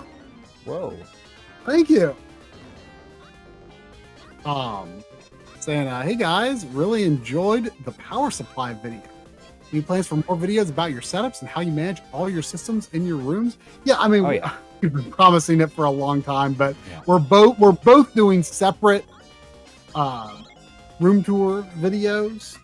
I've actually considered even dividing mine into 2 different videos, since I kind of have 2 completely separate and unconnected setups. One for analog consoles upstairs that's connected to my office, and then one for HDMI stuff, only stuff downstairs. I've also I skipped what he said there. I put out a request to see if I could get a review sample. I haven't heard anything yet, so who knows if it'll happen. I'm definitely probably going to buy one if I can't get a review sample, but I don't know if I would review it if I don't get a review sample, since it would probably not be like ahead of time. But I would like, you know, we were talking just the other week about, you know, how Epos Vox had hinted that HDMI 2.1 capture cards were coming soon. And AverMedia is finally showing off some cards, which is exciting. Now, my understanding is that they are not capable. Treasure Island. of they're not capable of actually capturing 120 hertz at 4K, but they're capable of dealing with. Go to the wrong place here. 100. Is this the same level I was just in? What were you supposed to do? Is this the same level I was just in? Or are you supposed to go back to like Duckburg? No, no, this must be a new level. It's just like it's a kind of a palette swap of. Oh, okay. That the last level. I can't remember. But anyway, I if I did get a review sample, I would do a review of the HDMI 2.1 capture card or cards that Avery Media is putting out. But like I was saying, like I'm not even really that interested in 4K 120 capture. I mean, it'd be nice to have, but really, I just want to be able to enjoy those features while capturing 1080p 60 or 4K 60. Mm-hmm. Like, I just want to be able to use VRR and 120 hertz or 40 FPS modes and stuff like that. And it sounds like these cards are supposed to pass that stuff through. Oh, I'm inside the ruins now. This has got to be like the. So that would definitely get into my setup a little bit if I do that video, but I don't know if I will. If I have to end up buying it, then there will be a lot of reviews out on it already by that point. But I probably will buy it anyway. But I would like to have a, if I could get a review unit, I would like to do a simple sort of review on it. But it would eventually play. It would play into the eventual, new tour video, because I think I've got to get that card. Yeah. I'm sure there will be something better that comes along that will actually allow 120 hertz, 120 FPS capture. But honestly, like, I don't even know if the computer that I want to use it on might not even be capable of handling it. Yeah, and they also announced a bunch of capture cards that can capture 4K 60 like over USB also. Right, which is new. Like, I don't think any card has really let you do 4K 60 over USB. Like, I guess. Well, yeah, but I think you need like the 10 gigabit USB ports. Right, and I was Epos Vox was talking about in a video when sort of reacting to the announcements of these 2.1 capture cards, where he said there is one card that kind of lets you do it, but it's also like kind of buffering it like through like the SD card recording. So there's like a lot of lag, for instance. So like it's good for recording, but not good for streaming because it's going to be like several seconds behind and stuff.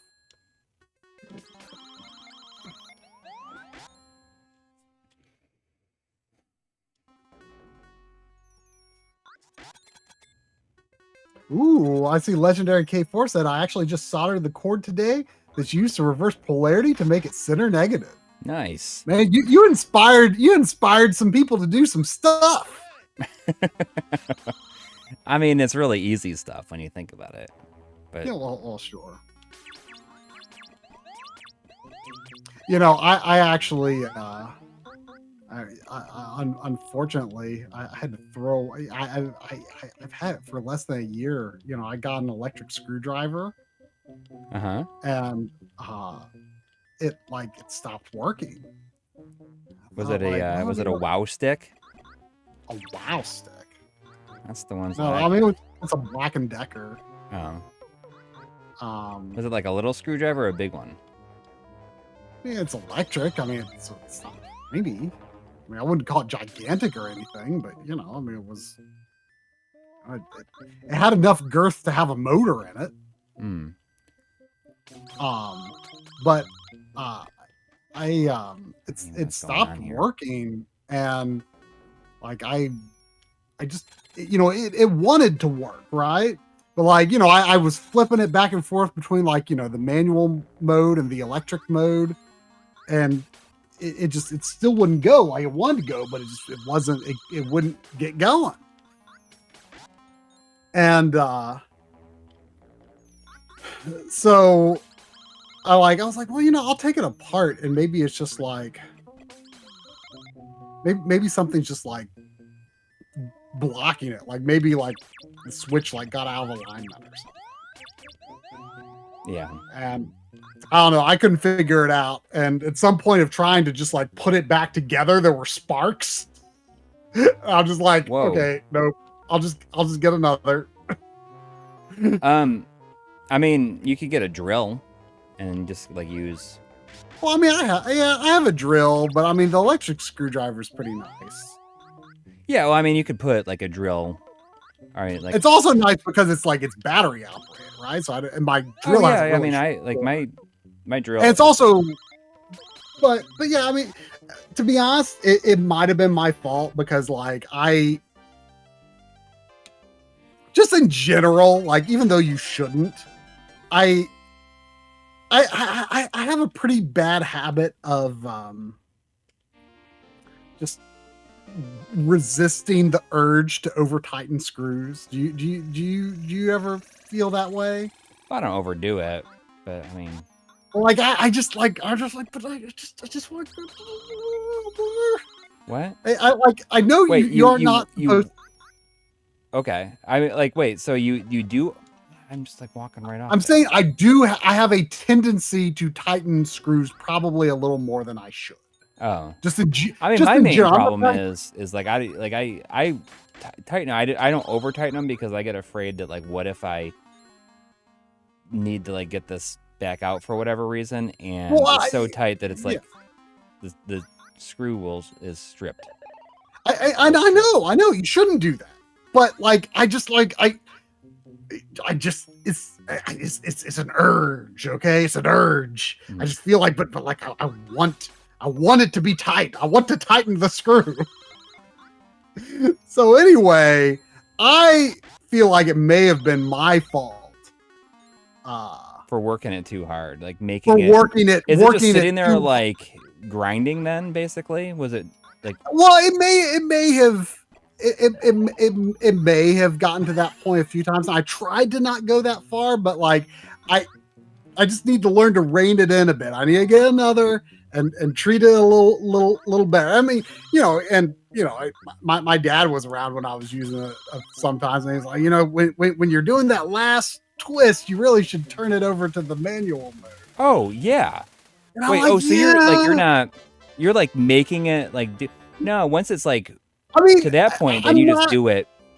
I mean, I'm not saying that like I was trying to do that, but like my sense of when to stop and then go over to manual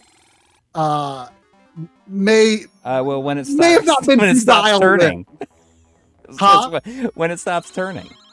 Well, is when you switch it over. Keeps going a little bit, but yeah, I think I just need to get another and like consider it like lesson learned. Like maybe that'll be the thing that finally reduces my urge to overtime, because I'd only had it for like less than a year. So when I'm talking about my habit of over tightening, like I'm using regular screwdrivers. Yeah. But I mean, I'm not saying that I always over tighten. I'm just saying I'm always fighting the urge to over tighten. Oh. Like, well, if it's only less than a year, like less than a year, then it sounds like you're probably doing it most of the time. If it's dying in a year or less than a year. Well, maybe. It's a bad habit. All right. Perkins says, I'm not letting try close up my consoles. Yeah. I mean, I'd be afraid of like breaking the plastic. I don't use it on consoles. Like most of the time when I've used it, it's like putting together like IKEA furniture and stuff. Most of the time, right? Like, I mean, even if you like over tighten them, isn't like making them like over tightening like make them work their way out easier? I don't know, but it's just like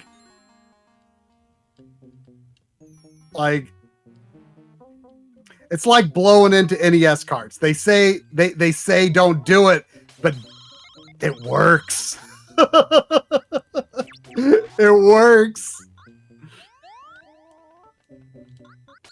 It didn't sound like this worked. Well, it did work, but then the screwdriver stopped working. Anyway, I should probably get back to Super Chats. Yeah. There was a $5 from Mega X6. Thank you. Saying good evening. Hope all is good. All is good except for my electric screwdriver. Saying I've been enjoying Street Fighter 6 and Romancing Saga 3. My first Saga this week. Are you playing like a fan translation of the original, or are you playing the Switch version? You know, I didn't even realize Street Fighter 6 was out until. Am I just jumping here? Is this a leap of faith here? Woo. Oh, come on. Ugh. I turned on my PS5 earlier today because I was trying to, clean up some stuff. And I'd had my copy of Fatal Frame 4 for PS4 That's sitting ridiculous. Come on. sitting out for a while, and I was like, okay, I need to handle this because I'd had it, I installed it, but see, there was only a physical, an Asian physical, an Asia region physical of Switch and PS4. No PS5 physical Of in what? any region, to my knowledge, of Fatal Frame 4. Oh. But on the box it says PS5 free upgrade, which, I wish I could have the PS5 version on physical, but I wanted to see what was different with the PS5 version. And so but that update wasn't coming up on my, normal American PS5 account. And I think I tried my Japanese account and it wasn't coming up there either. Unless it's some unusual method for getting the upgrade. Mm-hmm. It didn't work with just the normal method of going to the game's page and, PS5 upgrade. Right. So I made another PS5 PlayStation account tied to a different email address. And I don't know what all regions Asia versions are supposed to be for. Right. Yeah, I don't know. I just set my region for Hong Kong. I mean, I just was like, I don't know, Hong Kong. Mm-hmm. And for whatever reason, it was not. This was like a couple months ago. Whenever I got the game, and it won't let you go onto the PlayStation Store until you confirm your email address. And for some reason, the email confirmation just will not send. And I thought, well, maybe is like Gmail not valid for Hong Kong or something? I don't know. It's possible, really. But I thought, well, I'll just wait a while and maybe it'll work. Mm-hmm. Well, so I waited a couple of months, and I tried it again today, and it still wouldn't work. I saw Majan he says Fatal Frame 4 fun. I mean, I booted it up, but I have not played through it yet. That's so obnoxious. It's like But anyway, so yeah, like I cannot figure out how to confirm my uh, uh, my Asia region PS5 account. I hate this right now. I hate this so much.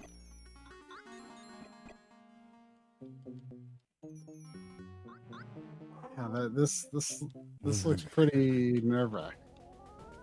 At least that's... I assume this is the last boss.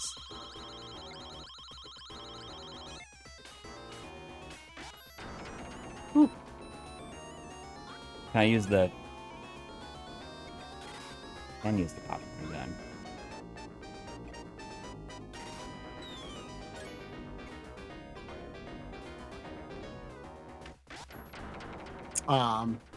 But anyway, I say all that to say, I turned on my PS5 today and I saw that people on my friend list were playing Street Fighter 6. Oh, and you didn't... Mega X6 mentioned having been playing. So that's the only reason that I even realized Street Fighter 6 was. Are people generally liking it?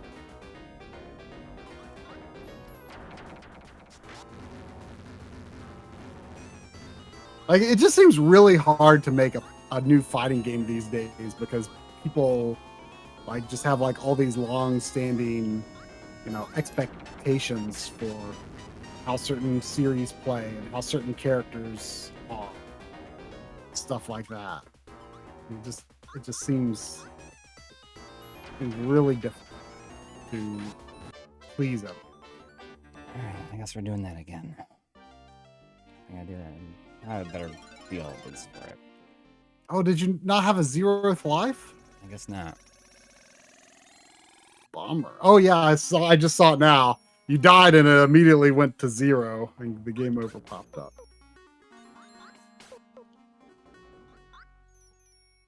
So I'm pretty good at the level though now. Well, it sounds like I assume that's the last boss, right? Is that the last boss? It's gotta be. I don't remember him very clearly, but I remember the last level being Why does in that the happen? jump. So.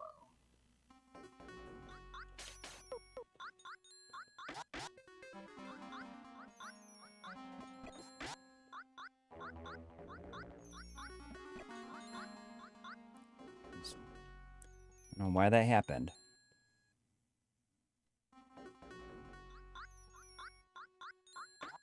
I'm just killing myself so I can get my lives back. I just walked off the edge before. Right.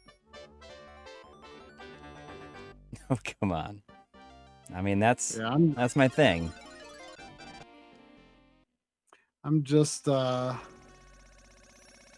so immersed in Zelda. I didn't even know something big like Street Fighter 6 came out. Like I saw like a Digital Foundry video on it, but like I thought it was just like on the beta. Like I didn't know that the finished game came out. Nope. I haven't played it. I mean, I want to, obviously. I mean, you can probably get a Black Friday deal. Yeah, I mean, I'd rather wait until, some patches and content. Yeah, well, I guess like the World Tour stuff is like really, really cool. I'm kind of bummed that they never had a complete version, like all on disc of 5. Maybe they still will. I mean, it's certainly possible that they would. Like if they came out with, but I don't know if they feel like that would take away from 6 though, either. So maybe they won't do that. I kind of wish that they did, though. Just like something that has all of the characters on disc and all the patches in the story mode. But I mean, that's probably too much to really ask at this point for it. I mean, I assume. But I mean, 6 is getting very good reviews. I love like the new design for Cammy. Like I thought Yeah. that's like that's like one of the best Is character Cammy designs. your main? No. I just think the redesign for her is really good. You main Chun-Li, right? No. I've always been Ken. Ah. The Midnight Blue Ken. Remember, I may have talked about Midnight Blue Ken. Like Maybe. alternate design for or alternate color. What are these guys doing coming after me? Get out of here. Go on, get. They're jumping over the wall at me. Like, how are they doing that? Oh, geez. They did do that. Yeah, are they supposed to be doing that? Well, it kind of looked a little like a mistake. There What was is a going on $5 here? super. It's like it's going where you're not supposed to go. What is this? What is this nonsense right now? Oh, wow. Get away from me. Get out of here. Just walk past them when you're invincible. I It's the Terminator. mean, right?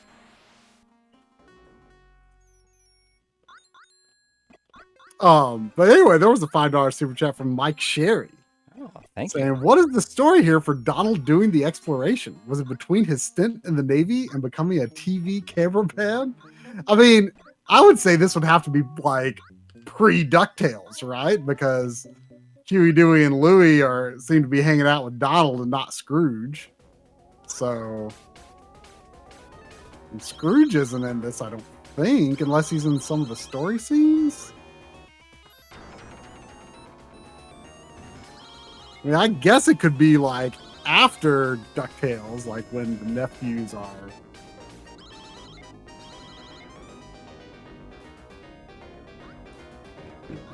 Presumably not living with Scrooge anymore.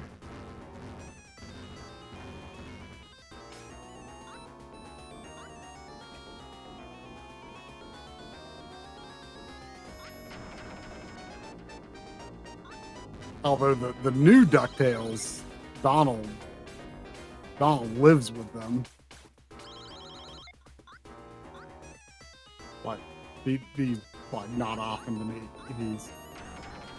He's mooching off of Scrooge.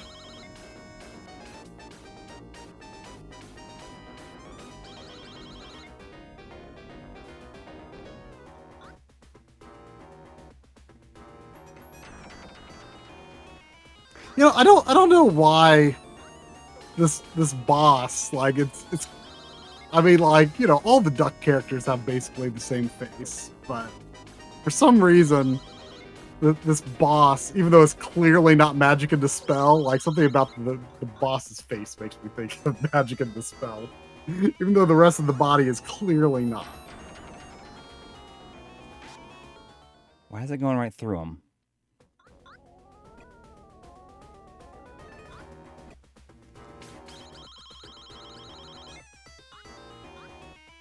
Bitrace says, I've been reading the old Donald Duck comics recently, and this is deviating a lot from the original. So wait, is there some comics that this game is drawing from specific? I mean, I know the Duck comics are like really big deal, especially in Europe. But I was, you know, and you know, a lot of DuckTales episodes pretty directly based on this far. I don't know if any of these adventures in this game are kind of derived from that. I think I know what I'm supposed to do. How I can. I don't know how many times I gotta do that. Yeah, I mean, shouldn't you be using like the bubble gun as much as possible? It's gotta be stronger, right? I don't think that I have enough ammo for it.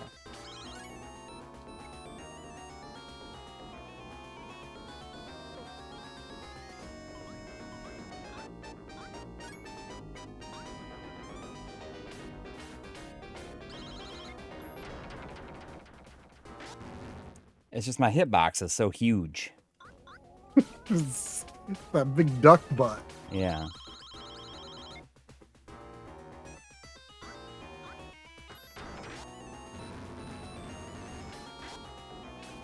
Donald Duck would not be very good in a cute 'em up. That big hitbox. That derriere. See, I think I'm safe right here. This is where I need to be. I think this is a safe spot right here. Oh, it's totally safe. I mean, I think that it is. Do you think the equivalent side on the other side is the same? If I could stay ducked. Ducking. Why didn't you stay ducked?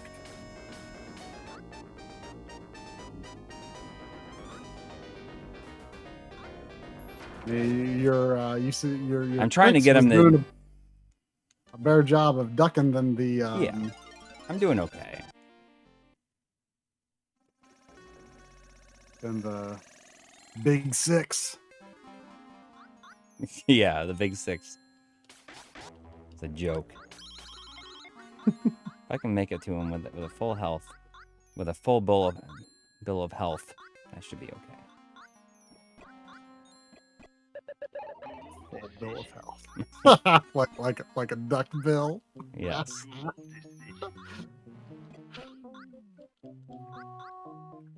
Oh, hey, we got a notification that Shadow Mask has been a member for 25 months in a row. Whoa. Thank you. Thank you. Saying I enjoyed the dueling Code Veronica stream last week on twitch.tv/backlog. Oh, cool. Start playing for tomorrow. Yeah, you know, we had been playing Code Veronica side by side for a month's worth of streams. It took 4 weeks for us to get through it. Dang. It was my first time finishing the Dreamcast version. It is shocking how little Wesker is in the Dreamcast version. You know, I tried to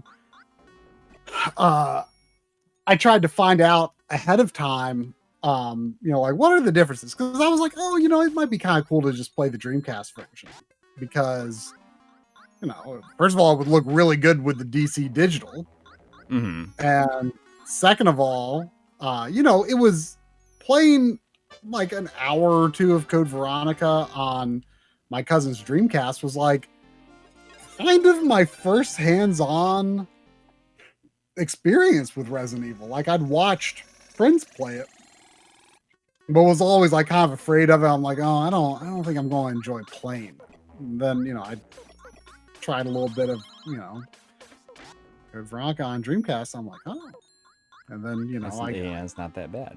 So did you play through that version completely then? No, well, not back then, but that was, you know, that was kind of what, when, you know, Remake was coming to, and all of the other ports were coming to GameCube, like I was on board because I was like, oh, tank controls are fine. Like everyone is complaining about tank controls on the internet and they're fine. I was like, this is fine. I can play this game. And so, you know, so yeah, it was kind of my first real Resident Evil experience. So I was like, you know, it'd be nice to like play through the Dreamcast version because of that, right? Right. And it was nice. I mean, I enjoyed playing through it. It looked amazingly good at 960p on the DC digital, on the C1 OLED. It looked fantastic. I loved it. But, you know, Drum was playing, he was playing the PS2 version on PCSX2. Right. You know, with his Code Veronica X and, you know, has... I never played through X, so I have no idea. Really? So I knew that there were some added scenes, but I tried to look online to just make sure I wasn't missing like too much playing the Dreamcast version. And I don't regret playing through the Dreamcast version. I'm still glad I did it. But it was shocking the number of Wesker scenes that Drum got that I did. And I remembered there was a good bit of Wesker from my prior experience playing through the GameCube version, Mm-hmm. and they added so much Wesker, and when you know Wesker is in it, and like it really feels weird how little he is. Stay away from me, both of you guys. Come on. Especially when you know that he becomes the You better stay villain. away from me, both of you. I mean, if you just leave them alone, maybe they won't. They're Just not. move on. They didn't used to be a problem. Well, probably because you weren't provoking them. I don't feel like You were provoking them when you could have moved on. what. Get away from me! Don't. What do you?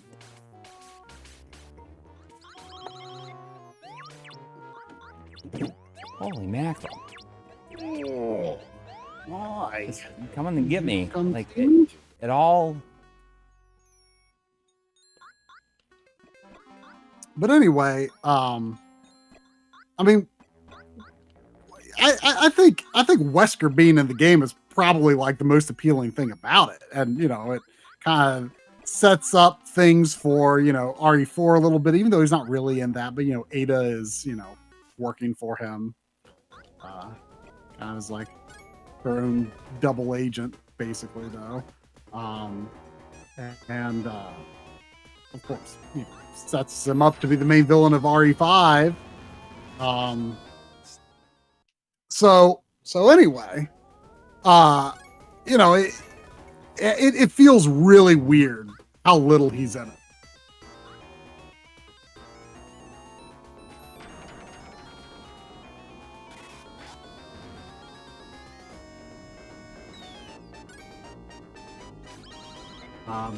But anyway, tomorrow we're going to be playing co-op this time. We're going to be doing Rescue Rangers 2 and SCAT. Ooh. on NES. What does it stand for?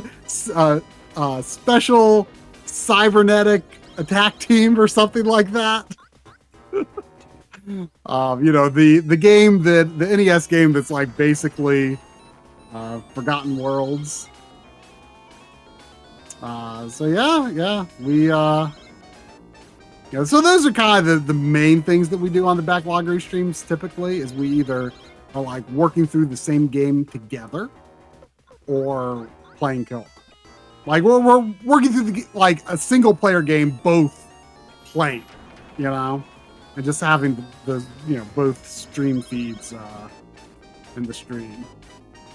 I think is kind of unique, and I don't think a lot of people do that type of stream. And it's kind of nice because we're working through it and we can ask each other questions. How this is hurting them? Well, how did you get through this and stuff like that. Usually it's games that we haven't beaten before when we do that.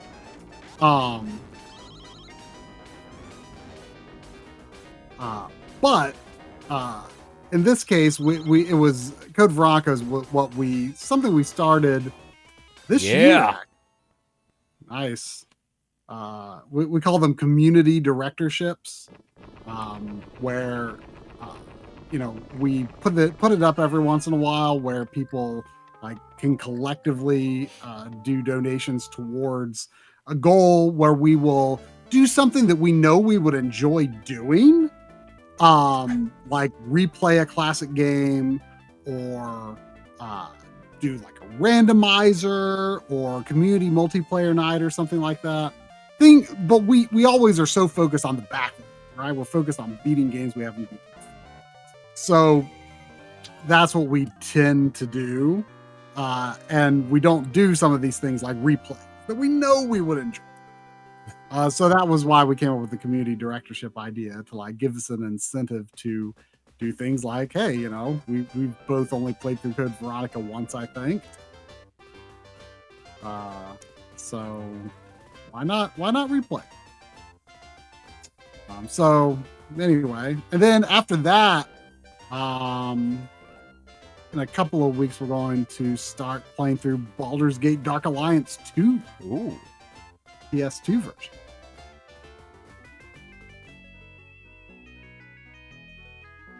Oh, and Bubba D Matt had another $5 super chat who's doing the stand-up comedy, saying, if I ever do a show near y'all, let me know and I could score you ticks. Yeah, if you end up plus, like you just want a show in around... general, I can get them since I know folks.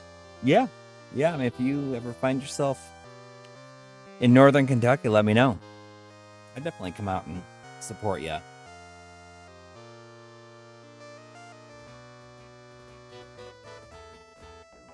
Maui Mallard in Cold Shadow. I bought that like a year and a half ago, but it is among my games I've never booted. I mean, that's not Sega developed, I don't think. Or is it? No, it's Capcom, but I think I have the Super Nintendo version, but I think there's a Sega version, the Genesis version. Or wait, is it Capcom? I don't think it is Capcom, but it kind of looks like it looks like the Capcom games. I don't know if it really plays like them because I haven't played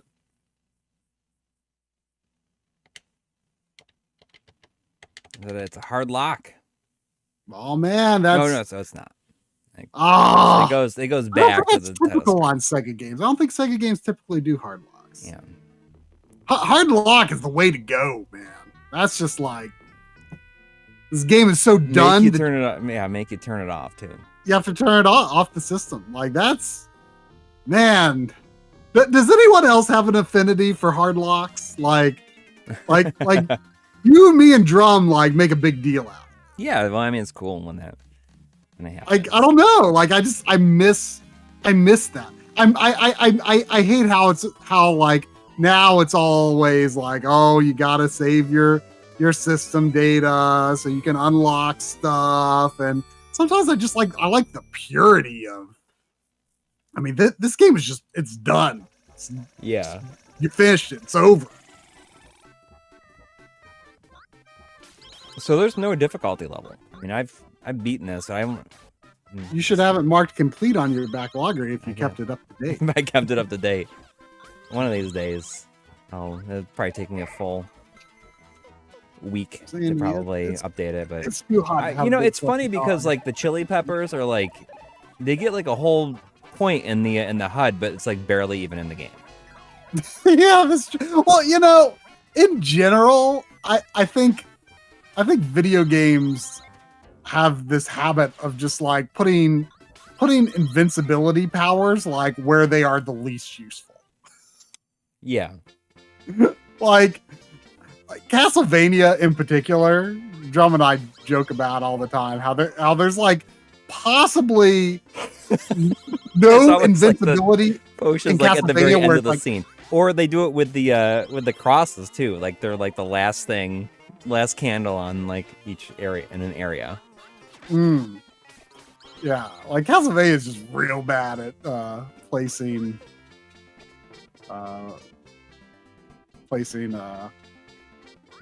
whatchamacallits. I'm not gonna play Maui now. Should I like just put something else in, just be random about it, or do you have any Genesis games on your shelf that you've never booted? Probably. Well, let's try it. Let's see what you can pull up here.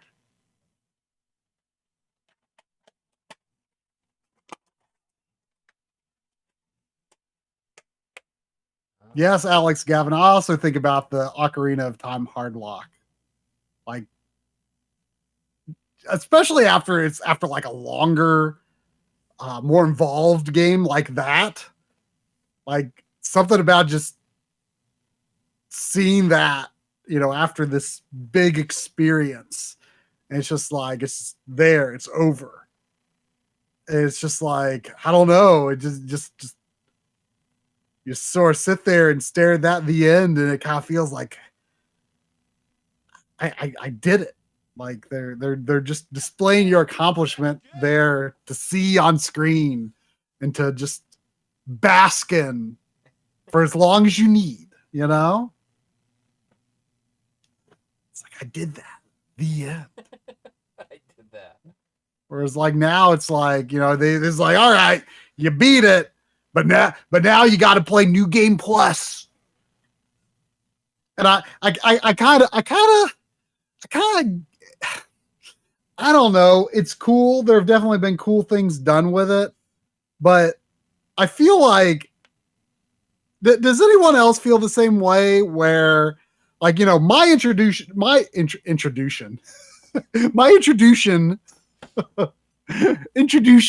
to New Game Plus was Chrono Trigger. I'm old enough for Chrono Trigger to be my first introduction to New Game Plus. I've never played this. I'm gonna play it. And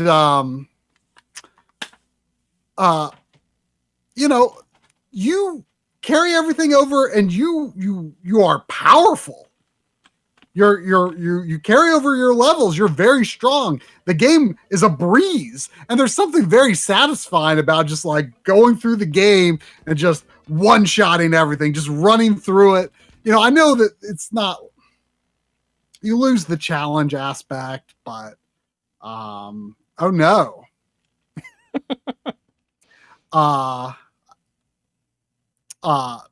But something about like how New Game Plus is now like, oh, it carries everything over, but now the game is a lot harder.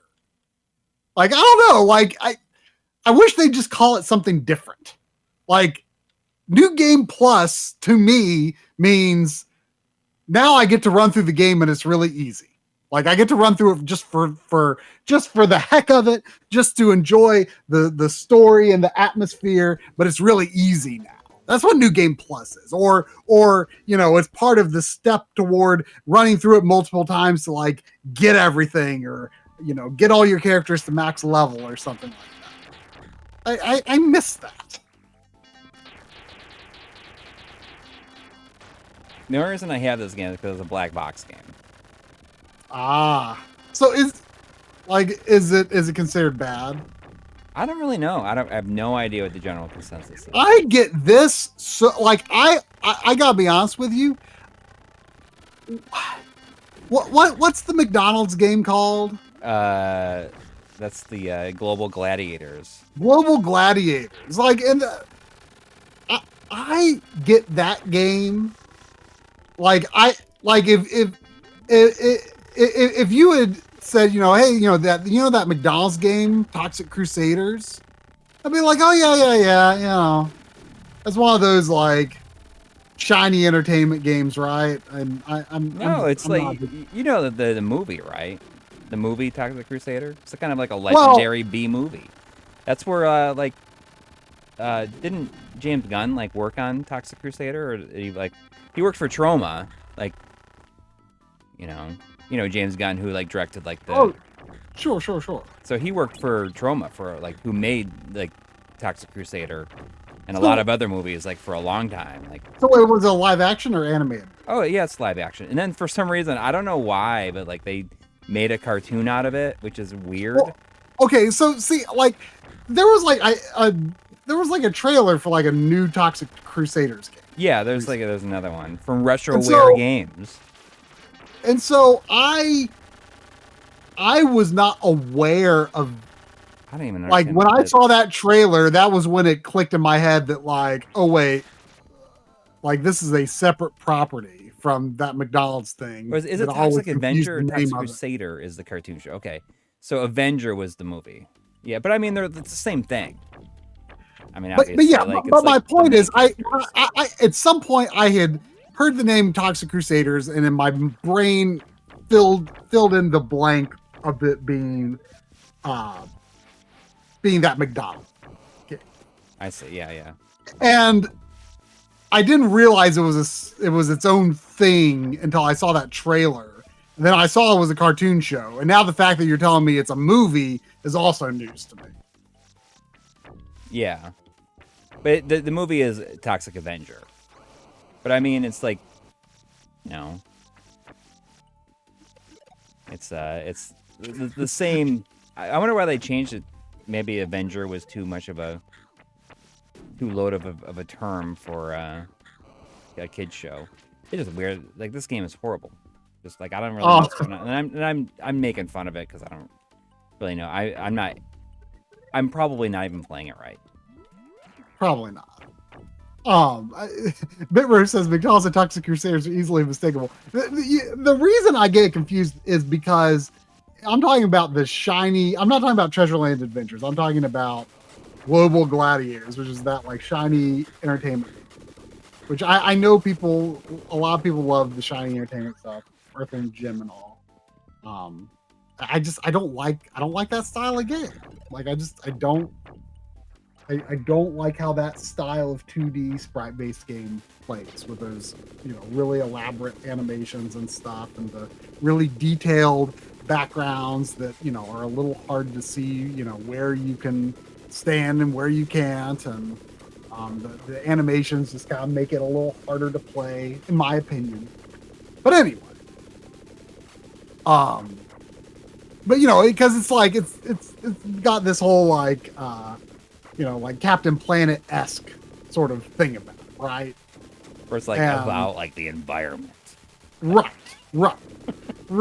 It's about evil bad guys with that actively want to destroy everything. And anyway, so like I had it confused. Just the name Toxic Crusaders made me think of that game, and I was like, oh, that game. Yeah, I had all confused. You know what was brought to my attention a few days ago is apparently there was a Free Willy cartoon where he fought a cyborg oil baron or something like that. Dang. Which sounds wild. They had an idea and they did it. They did. If anything, you gotta hand it to them. They made that. Like they wanted to. They had a dream for that to be the plot, and that's exactly what they did. That's what they did.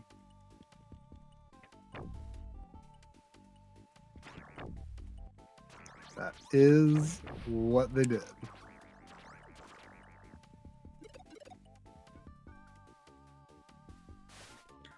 This is such a bizarre game. I don't even understand how you play it.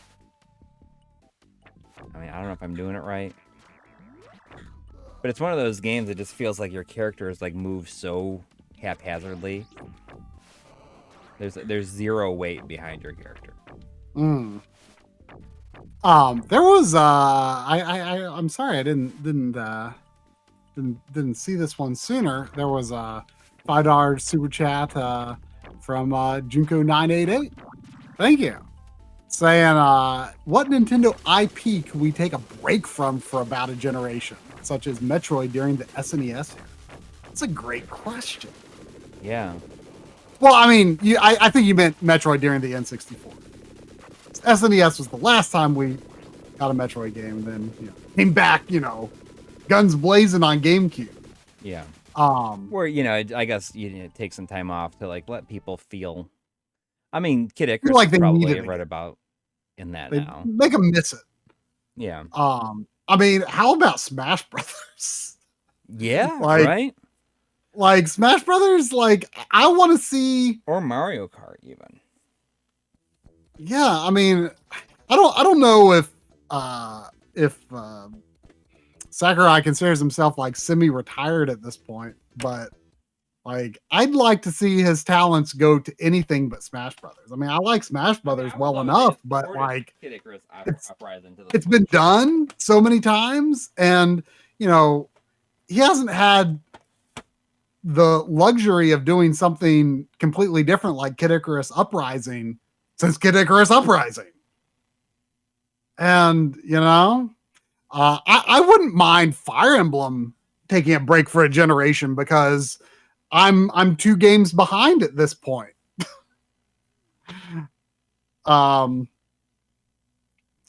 So that would be nice for me. I mean, you know, if you think about it, the length of time between Super Metroid and Metroid Prime wasn't that much more than the length of time between Breath of the Wild and Tears of the Kingdom. It almost skipped a generation. I mean, in some ways, Zelda, if you think about it, Zelda kind of skipped the Wii U because there was no, I mean, yeah, Zelda games were coming out, and you have the Wind Waker HD and Twilight Princess HD, which are locked to the system, but of course, those are ports of earlier games. There is no exclusively, there was never an exclusively Wii U Zelda game. Yeah. Because you know, Skyward Sword came out at the end of the Wii, never got ported to Wii U.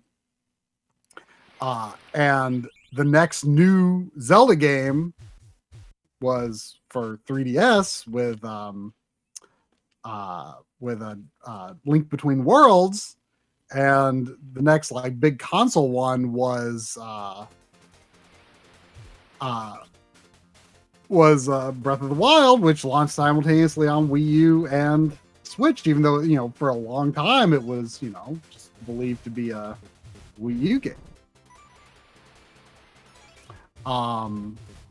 Yeah, Fire Emblem I could do with a break from that just to let me catch up. But they probably shouldn't, because Fire Emblem has become so popular. And it's actually kind of a miracle that it has. Also, what the heck is this? This is DJ Boy. Oh, okay. Well, why does it?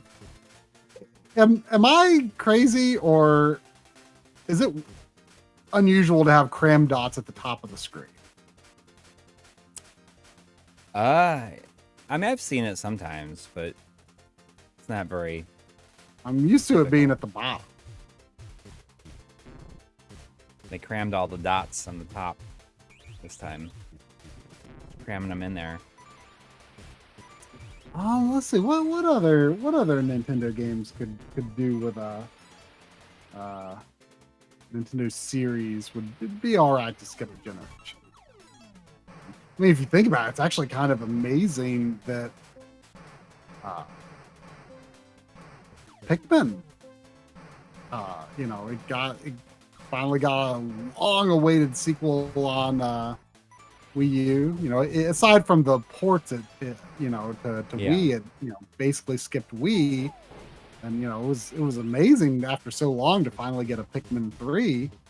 And if you think about it, it's actually pretty nice to see Pikmin 4 not skipping the Switch. You know, considering that's an underserved series in general. So it's actually nice that one's not skipping a generation. Oh, yeah, Alex Gavin says Pokemon should, but it won't skip a generation. Yeah, it should. I mean, can they just have Monolith make the next Pokemon game? Like, seriously? Like, how about Xenoblade skip a generation and let Monolith make Pokemon? That'd be all right. Oh. I get one life. They probably shouldn't have Xenoblade skip a generation, though, because Nintendo finally has like a first party like RPG series. And Monolith are extremely good at what they do. Like, you know, in all seriousness, I think Monolith, like, especially when you consider they also contribute to, you know, Breath of the Wild and Tears of the Kingdom. Monolith, I think they make, maybe to me, the most technically impressive games in gaming. Like, I know they're developing for significantly lower powered hardware than what, Sony's first party studios are developing for. But the fact that they're doing the things they're doing as well as they are on the level of hardware that they are blows my mind. I mean, you've got something like Xenoblade Chronicles X on Wii U. The way that game scales from teeny tiny little person running around to big giant mech walking around to big giant mech flying around still blows me away. That is just unreal to me. They did that on the Wii U, and it's. I mean, I can't think of a similar experience. Going to runs on the Wii U too. Yeah. But even Breath of the Wild, Breath of the Wild's open world is probably more impressive overall than Xenoblade Chronicles X's. But that experience of being able to just like be in town, you're in the town, you run up to your little person right up to your mech, you can zoom the camera way out, fly out of the city, fly to flying islands above you, and it's totally seamless.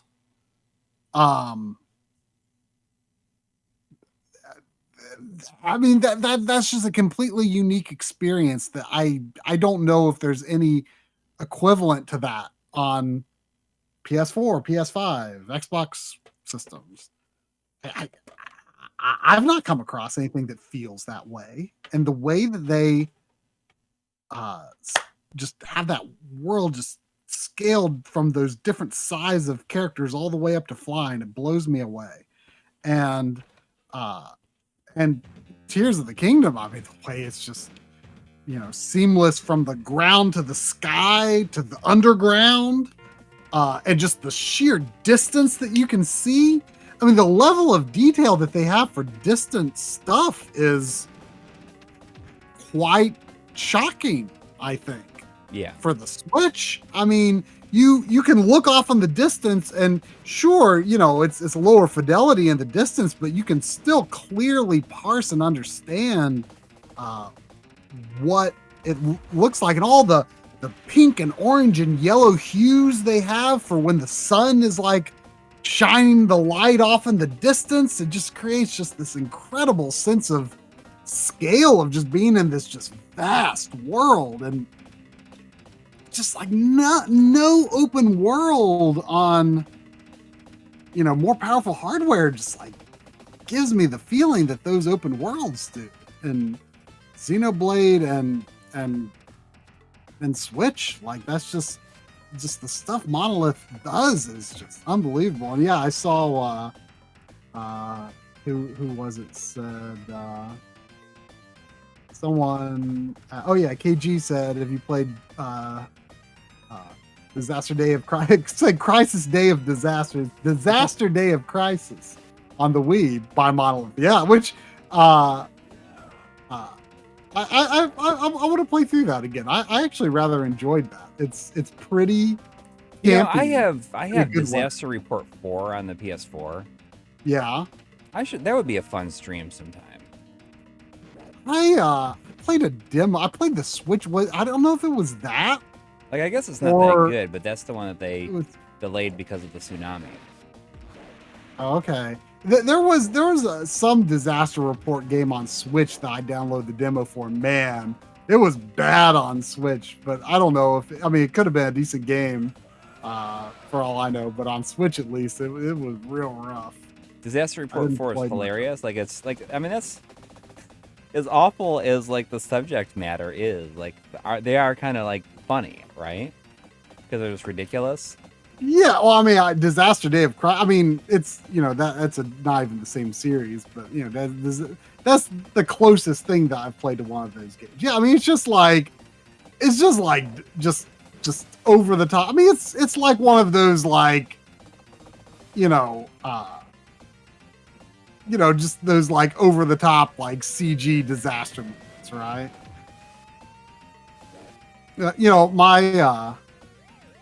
My college roommate recently linked me to a video about a movie I never even heard about come along. That bear.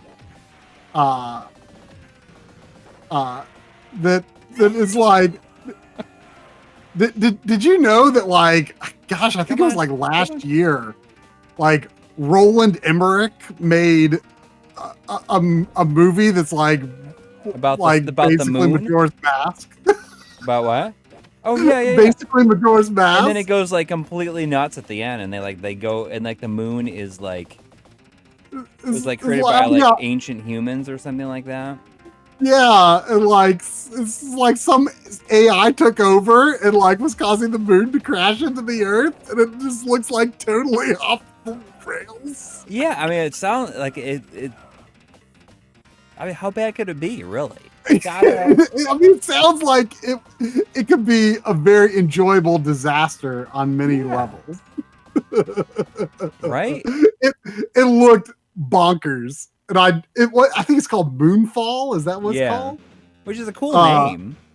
Yeah, there's no way like you can take it seriously, but it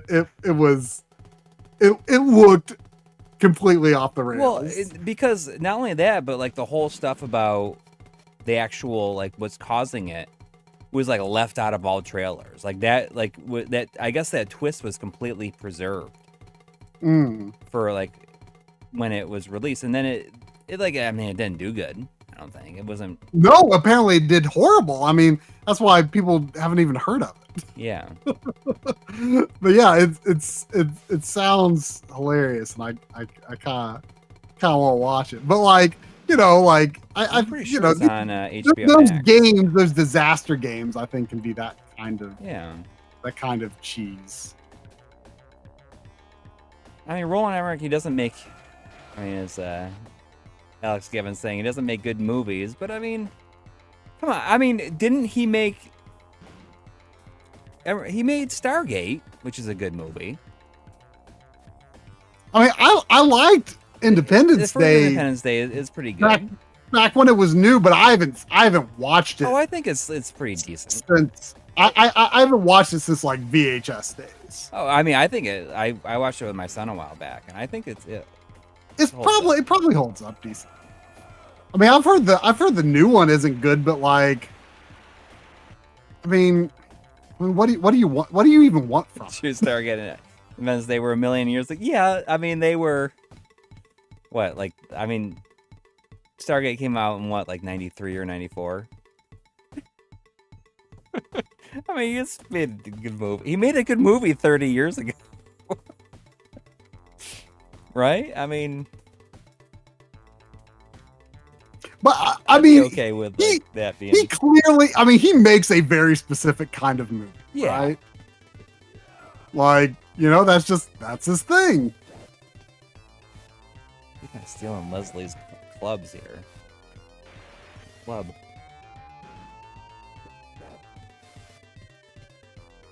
But I mean, what else did he do?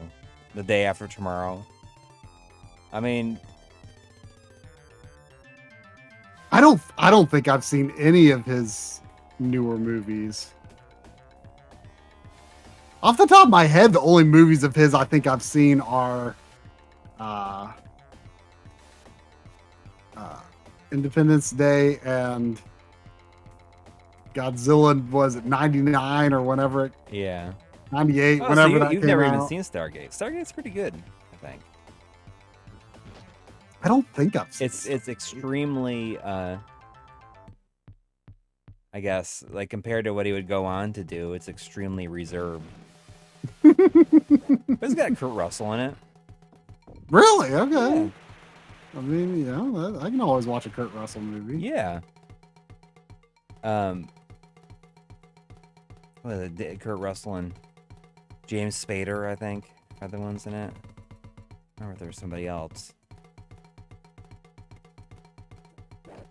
You know, Drum and I watched. It was 20 years ago. That's crazy to think that was 20 years ago.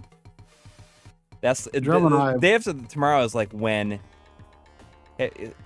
That's the one where they're outrunning like the Ice Age happening. Like they're like running through like a whole bunch of places and like everything's freezing behind them. You know, speaking of Kurt Russell, Drum and I watched outrunning the outrunning Ice Age. Yes. Drum and I watched the Blade movies Yeah. recently. Oh, so And, you watched like 2 and 3 then? Yeah. I don't really care for like, I mean, I know like I think the 2 is kind of considered like the fan favorite, but it's just Really? it's I mean, I think the first one's like the only really good one. I mean, they were watchable. The sequels were watchable enough, but I thought the first was really good. The first one is really good. Yeah. Yeah. The second was fine. I like the as full soon body as like the movie action like CG fight scenes, like in front of the lights and stuff. Like I was like, oh, I mean, I don't know. Like how can we bring back what's his face? Like even though he's like dead, like he died. I know. Like, he dies that's big what I'm time. talking about. This is why Like in both movies. Whistler. Yeah, I mean he like dies like gets like really dead in both movies. But that's why I was bringing up Kurt Russell, because I was saying like I feel like in another universe like he lived Kurt Russell's career. Like he was Chris Christopher. In another universe. I feel like he played the lead in Big Trouble in Little China in The Thing. Yeah. In another universe. He's a country music singer. But when the credits rolled on Blade 2 and like it says directed by Guillermo del Toro, we were just like, what? Like completely shocked us. We had no idea. Yeah, I mean that was like the big thing about it. When I've not seen that many Guillermo del Toro movies. Mm-hmm. But like I think the only one I really liked was Pan's Labyrinth. Like I want, like he makes movies that I want to like, and then like I just feel relatively indifferent about them in the end. Like I didn't like Pacific Rim that much. Yeah, I mean like I don't really care for Pacific Rim. I mean as much as like I would like to like it more than I do. And I feel like that's kind of like I think that's an unpopular opinion. A lot of people who like I appreciate what it was doing, but I don't know. Like I wanted more like I guess speed to the max, but then I guess I never saw the second one. I didn't even know the second one existed until after I watched the first. Yeah. I mean, I've seen parts of the second one, but I've never seen it all the way through. But I guess they made it so that the mechs, the Jaegers, like move a lot quicker, and it's more, I don't know, like they're more acrobatic and stuff. And I think that's what it. But I watched it, and when they made the whatever, like the aliens or whatever, like took over like Charlie Day's character and like made him a bad guy, I was like so disappointed. Like I think that they turn him into a bad guy, even though he's like being controlled. It's kind of a bummer.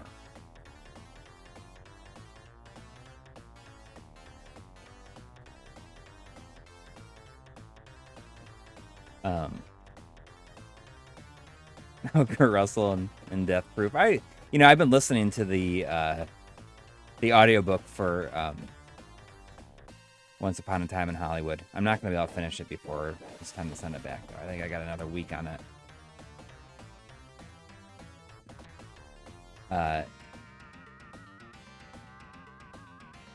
But I don't know. I don't know where I was going with that. I do like Death Proof. Death Proof it's like 2 movies in one, really. You've seen that? Have you seen both of the Grindhouse movies? No, I've not seen either. Really? I think I might have those on the Vudu. I think I have them on there as a double feature too, which is good. I think that's the best way to watch it. Is like both of them in one big long movie. I mean, I don't know. Like, I think about what Robert Rodriguez has done, and I feel like his movie in that, Planet Terror, like might be like the last like really good thing that he did. Who did? Robert Rodriguez. Hmm. That's the one where it had like there's just a ton of people in those movies too, which is kind of cool. But that's the one. The Robert Rodriguez movie, Planet Terror, like that's the one that has Josh Brolin, and he's like, that's the one he says, I'm gonna eat your brain and gain your knowledge. Because the kid sounds through, it's like, I'm gonna eat your brain and gain your knowledge. It's good, and that's like so he went on, he like made those Machete movies, and the Machete movie started because like even exists because he like did a fake trailer for that movie.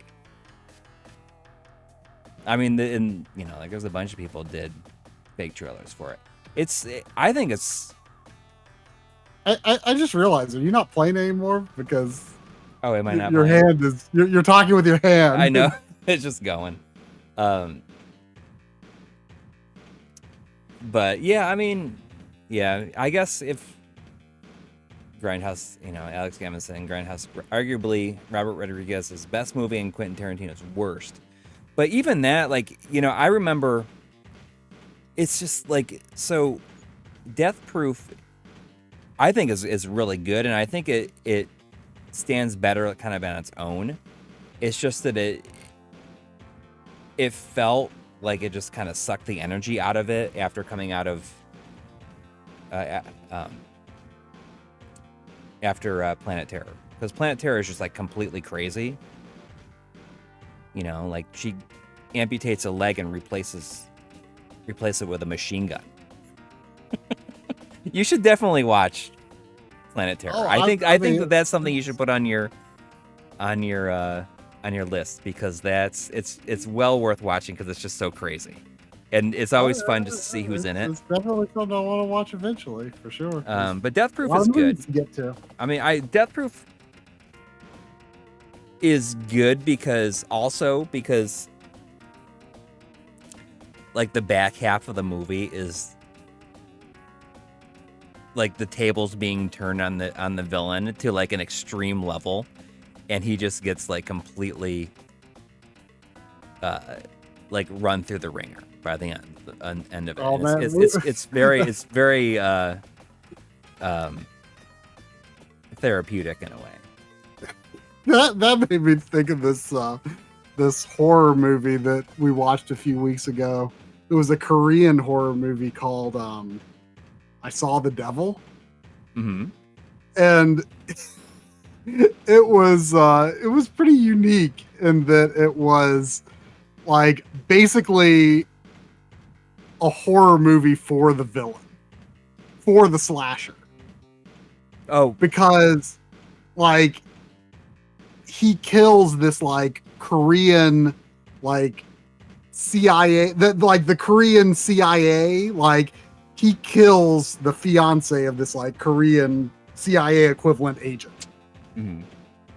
And he like tracks him down and then just like unknowingly like feeds him like a tracking device. And so like everywhere he goes, like it is about to do something bad again, like this guy shows up and just like completely like wrecks him in like the most horrifying ways. Uh-huh. It's like, it's horrible, but it's also like he did this to himself. He earned it, and it's like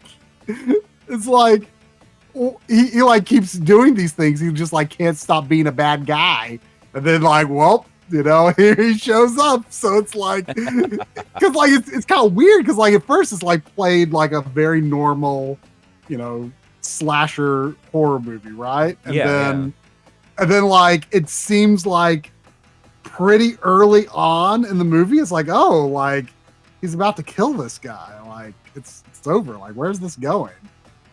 And then it becomes a horror movie for the slasher. That's kind of awesome. I do want to say that Joshua Helmick is correct. Is the Battle Angel is very good. I really like it. I watched it after you recommended it. And you didn't really care for it? Yeah, I didn't really care for it. I mean, I don't know the source material, but like it felt like an incomplete story, and I believe it was. Yeah. And like it just, I don't know. I also like, I have a really, what's his name? The guy who played like her scientist father. Yeah. Christoph Waltz. Christoph Waltz. Yeah. Like, I cannot buy him as a good guy.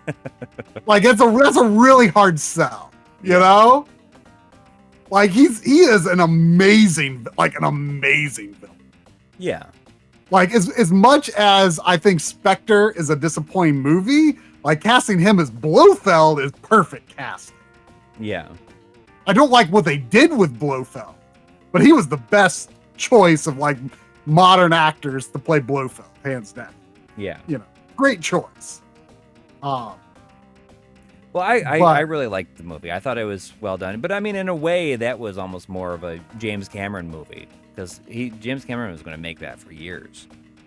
Who directed it? Robert Rodriguez. Oh, okay.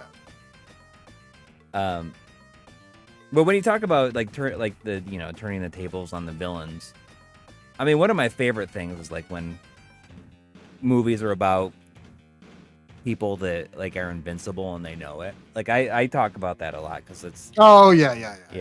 You know, like I love like The Crow. The Crow is like one of my favorite movies, and I love that early on, like he knows he's invincible, and he just like has some fun with it. Love that movie. You've seen that movie though, right? Yeah. Okay. I remember seeing like the end of it, like on TV when I was a kid. Like I don't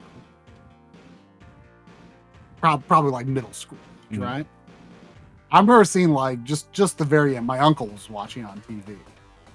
And I remember watching the credits, and you know, there was, you know, whatever language in it, you know, to, you know, whatever it said to, you know, in honor of, you know,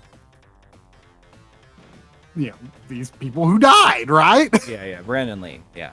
Brandon Lee. Yeah. Who died, you know, in production. I just like remember that, like the idea of like someone dying and like the making of a movie just being like seared into my brain, and thinking like how, like what a scary idea it was to be like thinking like I'm watching a movie and someone died making this. Like that was like just like a really scary idea, and just like that stuck in my head for years and years and years and years. And like I was always like kind of like afraid to like go back and like watch the whole movie.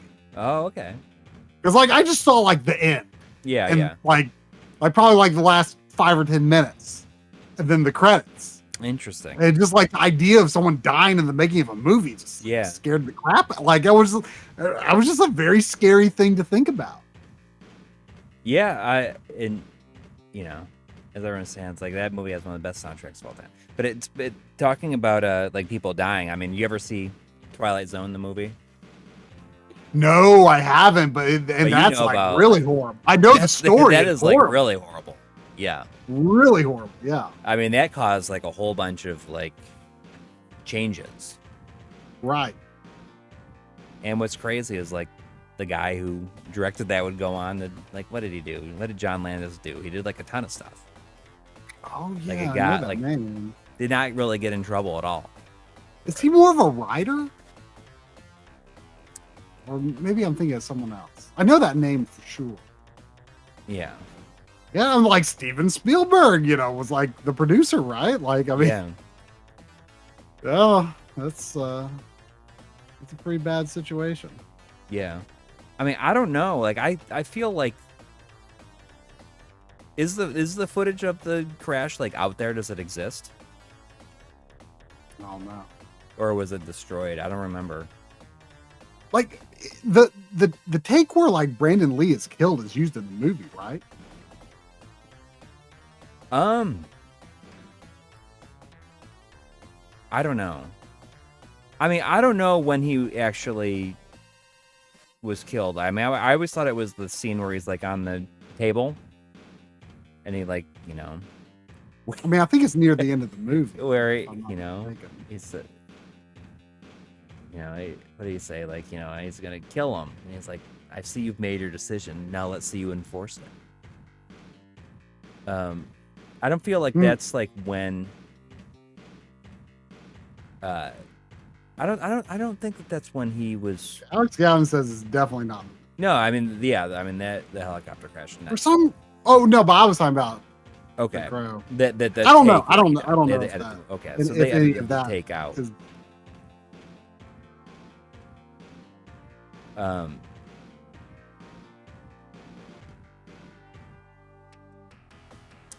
Yeah.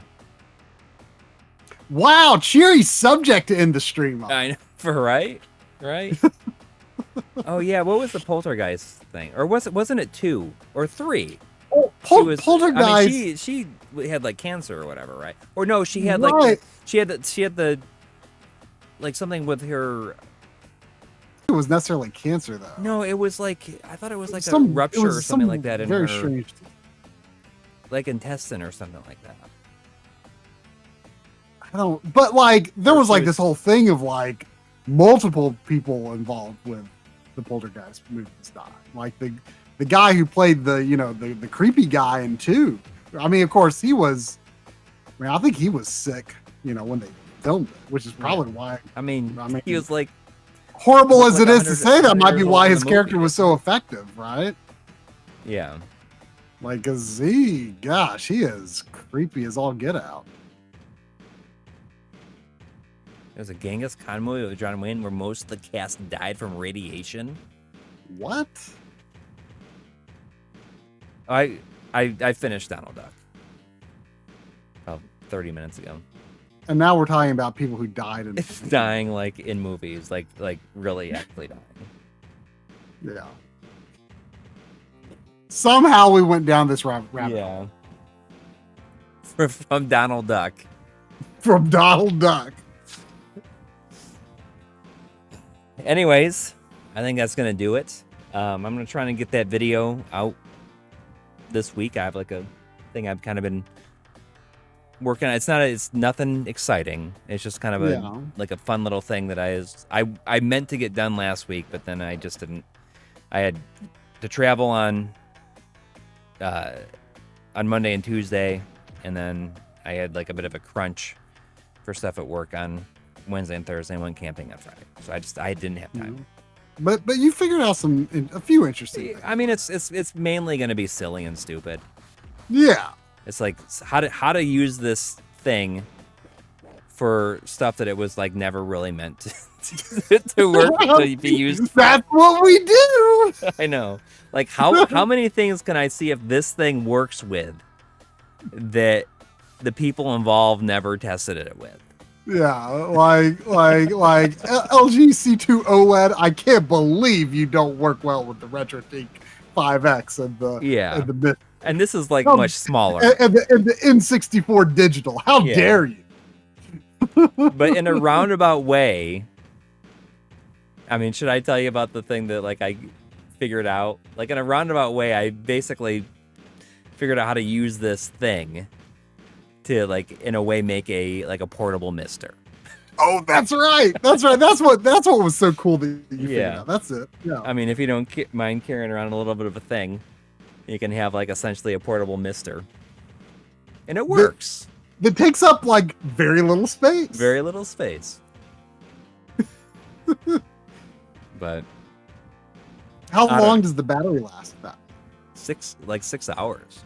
Really? Yeah. That's like amazing. with like modern consoles though. I bet it would work even longer with this thing. With the mister. Yeah. But I was thinking about like I wonder if I didn't like make a video just kind of like looking at this thing. I was like, oh, like here's 5 random things you can do with this thing.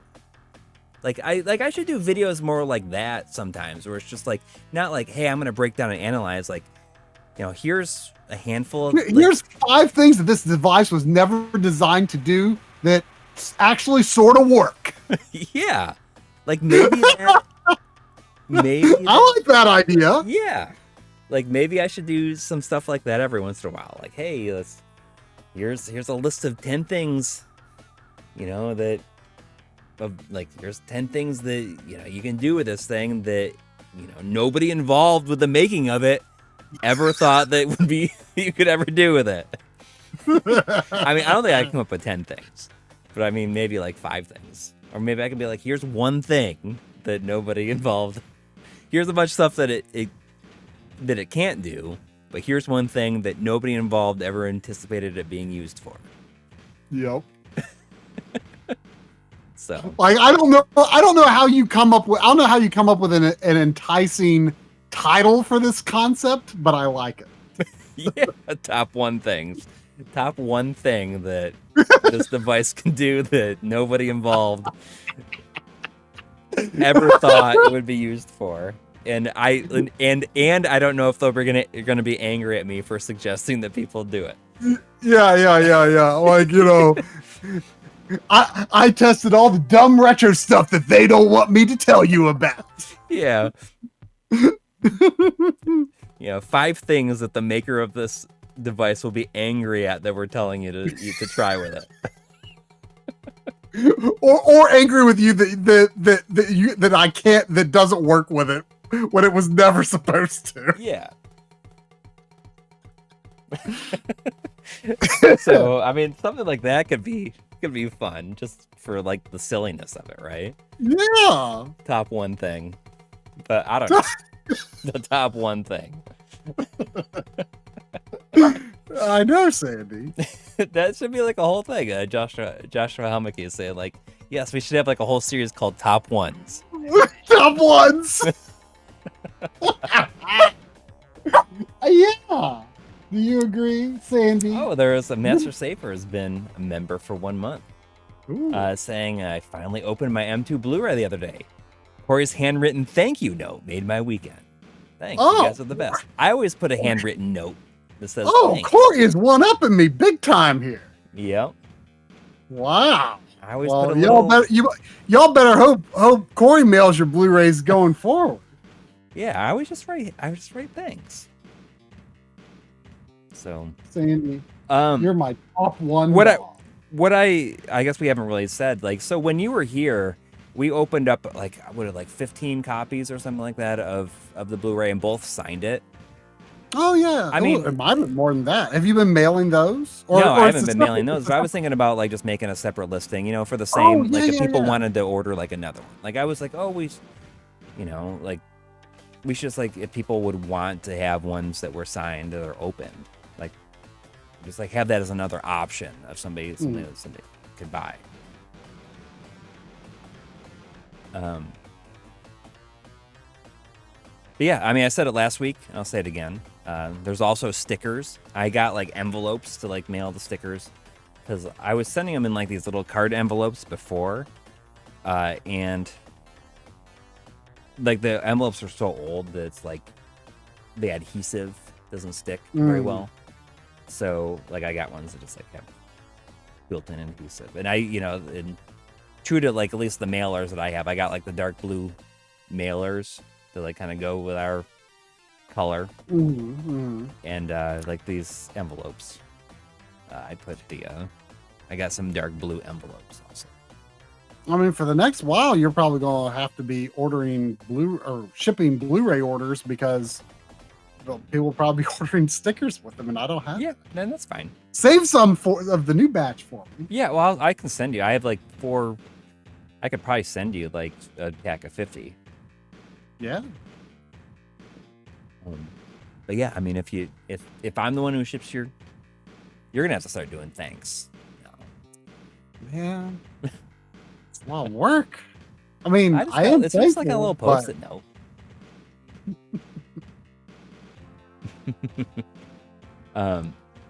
Anyways, Maybe I can stick a Sandy hair. there. Yeah, so someone can clone her. Maybe. Anyways, I hope everyone has a wonderful week ahead of them, and we'll see you next week. Good night. Good night, everybody. Oh, thank you to everybody who donated. And we always can't forget that. Thank you. We'll see y'all next week. Okay. Good night. Good night.